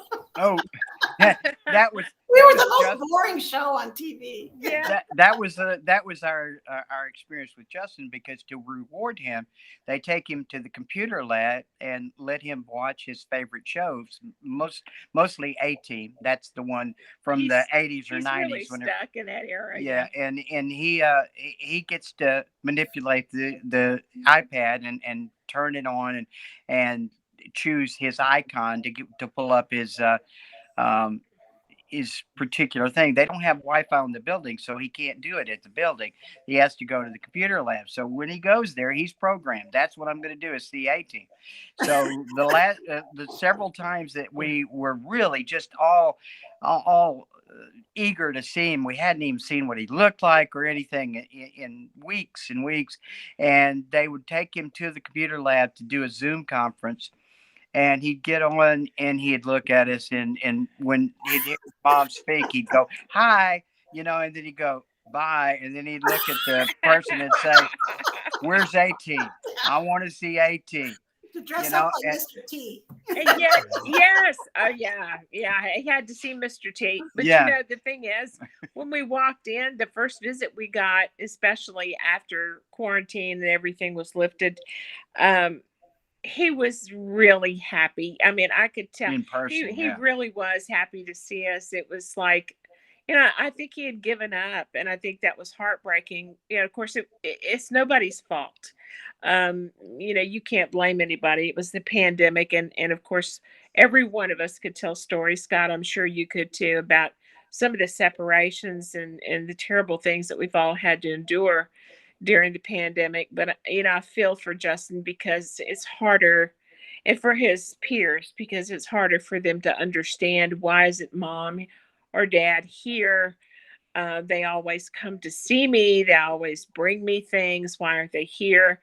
So that was tough, but again, our centers did an exemplary job. I mean, they actually set up cottages where people could be quarantined. Boy, if you got a positive test, you were immediately isolated. And so that has helped immensely.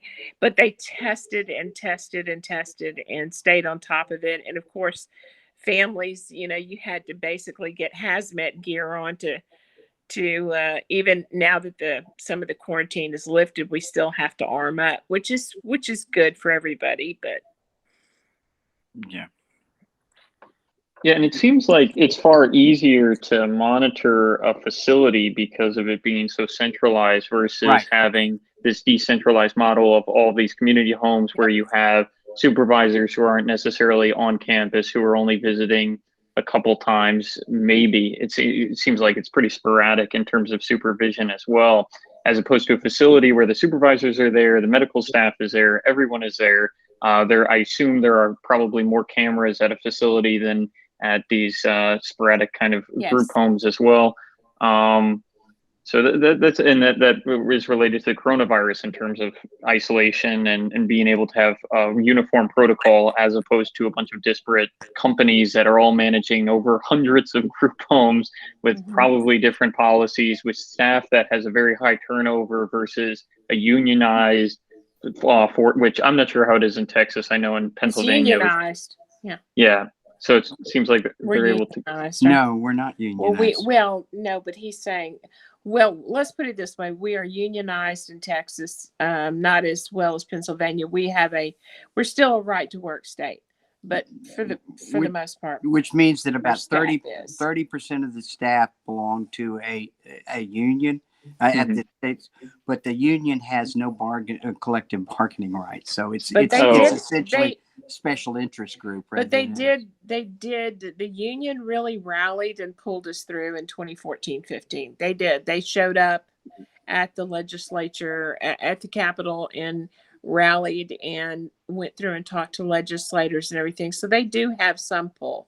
It's not, I don't think, as strong as Pennsylvania. Oh no, because they actually have no NLRB rights. What they can do is they can do the same thing we do. They can get publicity. They can get voters out, kind of like a teachers union in most places. But they don't have the ability to actually go to an arbitration board and strike.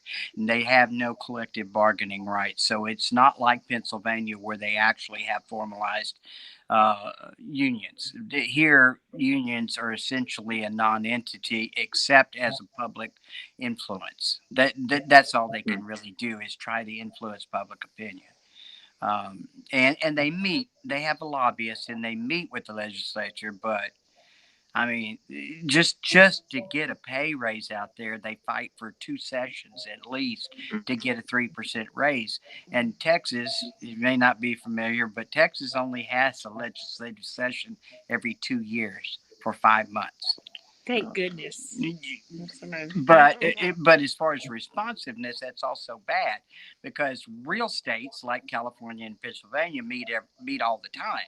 Like the federal legislature does. They're in session every year and they can meet and address emergencies. In Texas, if it hadn't happened, you have to wait, for a 5-month session 2 years from now. So the union did rally for us and did a great deal to help us, but they're really, really, they're so stunted by the right to work laws here. Can you sit back? Yeah. My arm's falling asleep. Okay. Yeah, thank you so much. I guess then I'm just speaking towards states that have like Pennsylvania, where you have more of a unionized task force at the facilities versus we noticed at the community homes. It was a lot of disparate, and also just the workforce is so separated because they're all in these homes throughout the state. It gives them collective bargaining rights. They can have upward mobility. They can have benefits. They can have intensive training, and they can insist on these things and they can negotiate. I went to PAR, which is the Private Provider Association, and I spoke to a representative and I said, I'm going to go in and I'm going to unionize your community workers. And he laughed at me. He said, you go right ahead, Sue, because let me tell you something. Any worker that tries to unionize will fire. And he said, what else? And if you succeed, he goes, we'll just go out of business. So there's not going to be any union for the community workers, probably ever. Yeah, that's another thing that we didn't go into in the piece was the Dsp Crisis, which is happening. Correct me wrong, it's a direct service professional or it's a direct service personnel, personnel. And as you were talking about earlier, Sue, just the immense amount of turnover and open positions. And I'm assuming even in the last couple of months, I haven't kept track of it, but I've been seeing all the reports about unemployment and that kind of thing. So. There was actually a private provider, and I want to say this, that said to Polk, they said, the state needs to rethink closing down your ICFs because we had to close down 5 buildings. We don't have the staff to take care of your people. And that came from a private provider. The state needs to rethink closing down these public ICFs. That's what she said. She said, and not handle your people. That's one of the interesting things. Like even Professor Downey in the piece, he was the father of the son with cerebral palsy. Even said, I don't understand why you would close down all ICFs. It just seems illogical. Even policy. Why this? I know. Yeah. Well, okay. Okay, stop me, Steve, if I'm saying something slanderous, but is it just to set up a business monopoly? Okay. Part of the thing, there's a couple of reasons here. In Texas, about 20 years ago, the HHSC devoted itself to removing its actual employees from direct care. They didn't do that officially. You won't find a memo anywhere that says, guys, we're getting out of the human care business. But that's clearly what they did. It was the Bush administration, then the Perry came in, and now Abbott. And they're all from the same family. I mean, they're all from the same theory that the best government is private business contracted with government. Limited government, a lot of money goes, the taxpayer's still paying for it all, but it's going through the portal of the state and into the private care business. And they made a commitment to in all health and human services, not just disability rights, but in every format where they deliver direct care, they quit delivering direct care if they could. And this was the last vestige where state hospitals and state schools or state supported living centers, what they were trying to do is transfer all the money to private care on the theory that private companies operate more efficiently than bureaucratic agencies.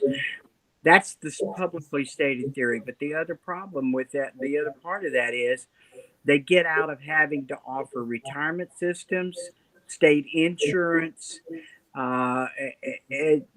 both health and life, and they get out of the human care and human management process, which is really difficult for the state. Finding a care worker who will devote 30 years to the disabled and making them want to stay by giving them a good retirement system with good health care is really expensive and also time consuming. So their theory was, we'll turn it over to private business and not only create a lot of whole new contributors. That's cynical. That's my view there. But we're not only going to create this new cottage industry that gives money to the private sector, we're also going to streamline the state's involvement. We just sign the check every year and we don't have to do the rest. They could take care of their employees. And that's the thing. None of these private care employees get benefits of any kind unless they're with one of the religious faith-based organizations like the Lutheran homes or the Catholic, the health centers. Those are the only ones that pay benefits. All the private, truly private entities that are secular, they don't give these people any kind of sick leave, vacation, or retirement system at all. I mean, those people are on their own. They're a little more than contract workers. They're Uber drivers with your kid's life in their hand.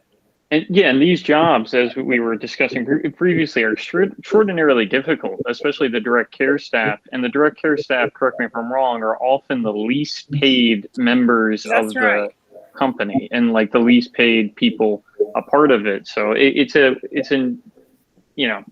interesting. It's not a livable wage in a lot of areas, or at least that's based off of my research. That's what I've seen in terms of direct care staff. So oftentimes they're looking for another job. I've had people talk about, oh, well, why would I work in this? Even though I love the work. Like I've talked to a lot of DSPs that love the people that they work with, but it's ultimately just financially not tenable, and they end up going to McDonald's versus being a DSP.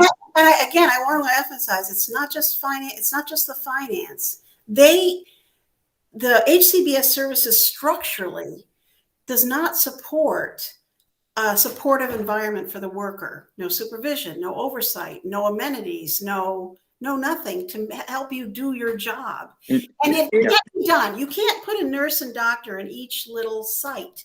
It would be exorbitantly expensive. There aren't enough doctors, and it would bankrupt the state. So they don't do it. So nursing's by phone. So if I promise to keep responsibility on people that shouldn't have incredible responsibility. Yeah. So if I promise to keep it real short, I want to tell you about a case that I had as an administrative hearing officer. Okay. It was about the termination or wrongful termination of a group home employee who had been there 19 years and who had kind of personally adopted one man who had no family left, or he had an aging mother left, and that was all. He lived in the group home. He was severely autistic. He was non-communicative, and he was very passive in the group home unless he hadn't eaten within a certain number of hours. the group home owned about 50 group homes in this one municipal area in North Texas.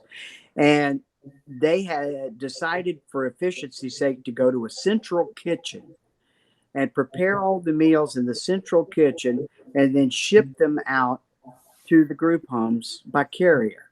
You know, just like put them in somebody's car and they drive over and take the 6 meals for this home or that home. And because they were such a loose organization and so poorly run, the meals were often late. When they were late, this young man would have an episode and he would start beating himself or others. And this elderly lady that was his care worker had developed a habit of giving him her lunch if lunch wasn't there on time. She had packed the lunch every day and she would just give it to him. And then when his meal got there, he could have his second lunch and he would avoid a tantrum. The central kitchen reviewed his chart and decided that he should go on a no-choke diet, that his food should be minced because he had had a choking incident. Okay? But they didn't tell the group homes. They just changed it at the diet, at the cook request, and started mincing his food. They were late. He started to throw a tantrum. He started to get very, very anxiety ridden. So she pulled out a peanut butter sandwich like she had always done and gave it to him. He choked on it and he died. The group home fired her and charged her with negligence personally and said we had instructions in our records explaining to the staff to never give them their personal food and to always follow the directives of the central kitchen. However, they had never transported that to her. What they were trying to do by firing her without benefits and unemployment, by the way, they were trying to deny her all of that, was to shift the responsibility so that if that one remaining relative sued them, they would be focusing on the negligent employee who was dealt with, right? And that came to my hearing, and of course, she got benefits. But because I believe that she was following the thing that they had allowed her to do, and by their own inefficiency. But what they did was they shifted blame and shifted responsibility, which they are able to do with these workers, making them almost itinerant workers. They're able to say, well, you did it wrong. It wasn't us. And they're so poorly coordinated that they leave themselves open for that error. You know, that error can happen and will happen. Our children are so challenging. You need a team. Yeah, it's got to be and it's got to be a cohesive. I noticed that in my son's group homes, the left hand never knew what the right hand was doing, ever. Right. The shift coming in didn't know what the shift leaving had done, ever. They involve us at Justin's facility. We're always in a meeting or a team meeting on the phone with everybody, even if it's something minor. One of the abuse complaints, one of the abuse allegations among a new staff member was Justin was getting really aggressive about decorating the Christmas tree, and he was getting to where he was starting to push other people out of the way. He wanted to demand everything and all this. So a new worker that didn't really know him or understand behavioral, the behavior plan, said, Justin, I'm just going to take your Christmas ornament that we gave you and I'm going to keep it. And they called that. They had to have a human rights hearing on that issue and call us and involve us because he had been denied his Christmas ornament. And it's like I said, guys, this is why he's where he is, because you guys are treating like it is a major incident. I'm so glad that we have that. They did that. Even if it's overkill, it's overkill in the right direction. Now let me contrast that with Joey, who had stitches in the back of his head in the community in Hcbs service. He had stitches in the back of his head, and they came to the conclusion that he'd run into a door Well, he must be remarkably coordinated to run backwards into a door. So that's the difference between not getting your Christmas ornament in an ICF and Appendix J. I love Appendix J, and the lack of oversight and supervision in a Hcbs access service. So having more access to these poor substandard services is not going to help our families. I want to make a comment real quick before it runs away from me, Scott. But first of all, thank you for taking the time to talk to us today. We really appreciate it. I can't tell you how much. It's only through us talking and talking and talking that things are going to change for our loved ones and make sure they're safe. But I want to say something. You know, a lot of people, and Sue touched on this at the beginning, a lot of people see our facilities from a distance, or they just draw these conclusions that they're looking at the old time facilities.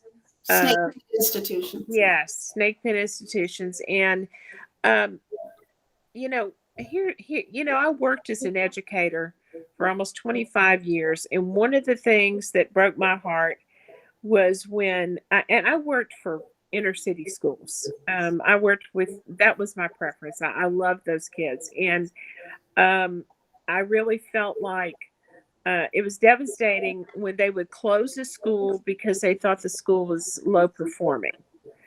Well, you don't do that. I saw a school, I was working at a school, and I was an English teacher, and our scores were really strong in English and science and social studies, but our math scores were awful. And the school was earmarked to be a girls' school, so I don't know why they even went through the pretense of pretending like we didn't need to be open.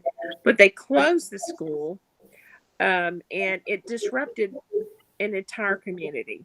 It was heartbreaking because those children lived in that area. And, you know, it was a very special little community that was destroyed because they decided to close the school. You don't close something because it's broken, or you think it's broken, or it needs to be. Well, you know, Willowbrook and things like that are horrific to look at. We know that. We understand that. But you know, they've done a follow-up. I think the New York Times did follow up with the people that were Willowbrook, and apparently they're not doing well in the group home situation that they've been moved out of. And you might want to follow up on that. But what you do is you go in and you change who's in charge, and you change the program. You don't throw the baby out with the bathwater. And that's what's so heartbreaking to me, is that they have latched onto this. You know, I think Geraldo Rivera says Willowbrook is his proudest achievement. It would be if they would have advocated for change. Those people still needed a high level of care, and they're not getting it now. A lot of them died, and there were some other things that have transpired. This isn't easy, you know, for people to understand, but the facilities are necessary. I mean, you wouldn't put your grandmother, if she has Alzheimer's, you don't want to put her in a group home, right? You get two people supervising all those people, for example, in a group home, and there's no protection, there's no round-the-clock medical care. You know, I mean, these are things people need to really think all the way through. And I think, unfortunately, we have too many legislators who mean well, but they are closing these facilities or allowing them to be closed. And people are dying and suffering, and they don't understand their actions. And it's very difficult, you know, trying to get through to them. We've joked about, what do we need to go up and hire a hot air balloon to fly over the White House? Or, I mean, what do we need to do to get people's attention and make them understand that this part of you know, not everybody who's disabled is the same. You're talking to 3 disabled adults right now. People are, you know, and it's not like Justin or or some of our severely autistic people. They're not the same. The self-advocates, they're not the same. They're not my child's peers. They don't understand him. They think they do, but they don't. I think the people that lived with him for 18 years are more qualified to make decisions for him, quite frankly. And to illustrate Deb's point, I'm gonna keep it real short. That's okay. But the most pivotal moment in there were probably 15 to 20 people that turned the course around in Texas. We got a sympathetic legislator after we made our testimony, but we were up at the Capitol one day from 4 o'clock in the afternoon until midnight. Or just before midnight, waiting to testify about the closure of the Austin State School in 2014 and 15. And when we were before that large sunset committee, they gave us 3 minutes to talk about the fate of our child. And Debbie and I got called up together, and we each we're supposed to get our 3 minutes. We ended up having 35 minutes, which no one else got. And it was amazing that the response we got from the legislators on the case. And I did all of my lawyerly stuff, and I got to talk a long time, and I got to ask them questions and have them ask me questions. But we got to have dialogue, which was great. To some people who like logical discourse were taken aback by it. Like, wait a minute. There are some things we need to think about that we didn't know. Right. They didn't know. It accomplished that goal of opening the dialogue. But the pivotal moment in that whole testimony was Debbie. They didn't want to hear anymore because they were tired and it was almost midnight. And she said, "Okay, Miss Wallace, I guess you did your husband say everything you needed?" And she said, "No, I'd like to say my 3 minutes." And she, well, if you're going to make us all sit here, then you're going to listen. That's all right. And she said to the people that were talking, and one representative kept coming back with, "Yeah, but your facility is being monitored by the Department of Justice because you've had so many." Just a certain number of complaints about abuse, neglect, or wasted time. That's the thing that most people don't realize. Under Appendix J, you have to have directed learning time on the clock. And if you don't follow that model, even for somebody who basically has one volitional movement and no speech, if you don't show that you have given them instruction or you have had creative interaction during the day, then you get cited. Whereas in a group home, they just sit there all day and nobody says a word because there's no monitor. And they can, or at home, same thing.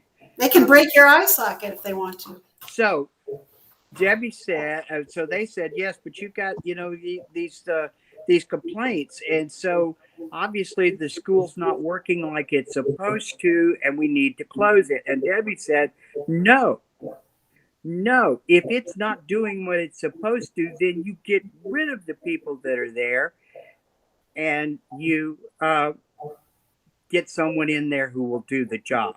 Instead of closing the facility and punishing the people that live there, you ought to go ahead and change the staff and do the job.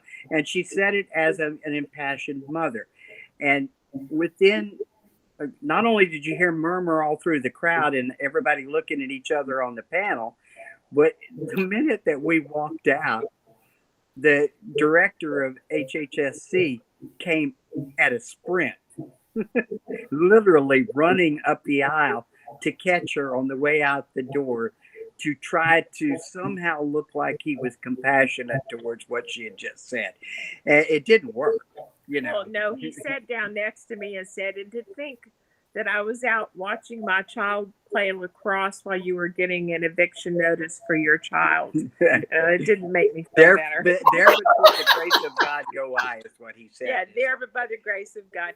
You know that scene in Still Magnolias where Weeza tries to push Clary off the bench? I was ready to slide on over. It was really a hard moment. But yeah. But that was the moment that it gelled in their heads. And wait a minute, why are we talking about dispersing the the actual residents because the staff didn't do what it was supposed to do. And we're talking about the higher ups. We're not talking about the And, directors. and that's what I mean. And also that's a fake figure because no other facility has that scrutiny. They Right. have this The community services do not have this They scrutiny. don't. So Right. but I want to put in, before we leave, first of all, I want to thank you very much for allowing us to talk. And secondly, I want to put a plug in for our new organization, ICF Advocates for Choice, which you can find at https my Just put dash Yeah, ICF choice. We come up. my-icf.org. And it's a new organization, a grassroots organization of families from Texas, Arkansas, Wisconsin, Wyoming, Oklahoma, Connecticut. Alaska. Yeah. Oops. You threw your phone. I did. I threw my And phone. we can, and we are forming a grassroots organization to fight for ICFs, to have that choice and to have that needed service in the continuum of disability care. Mothers in California shouldn't have to send their children to Texas for ICF care. You know, I mean, it's just time for the nonsense to stop. And again, Scott, just like when we reached out to you, it's getting through to legislators and helping them understand this. I don't think that legislators are bad people. I think that they're terribly misinformed. And it's very difficult because we don't have a lobbyist. We don't have the huge money behind us. We have to seek for voices like yours to help us. And I think that's why when we saw your Vice piece, that's why we contacted you, because we felt like, again, you only had a very short window of time and you can tell we could still keep going with some of the information that we could share with you, but this is, you had 10 minutes and all you could do was skate across. It was like doing a book summary, right? And so it's hard to get to the real nuggets there.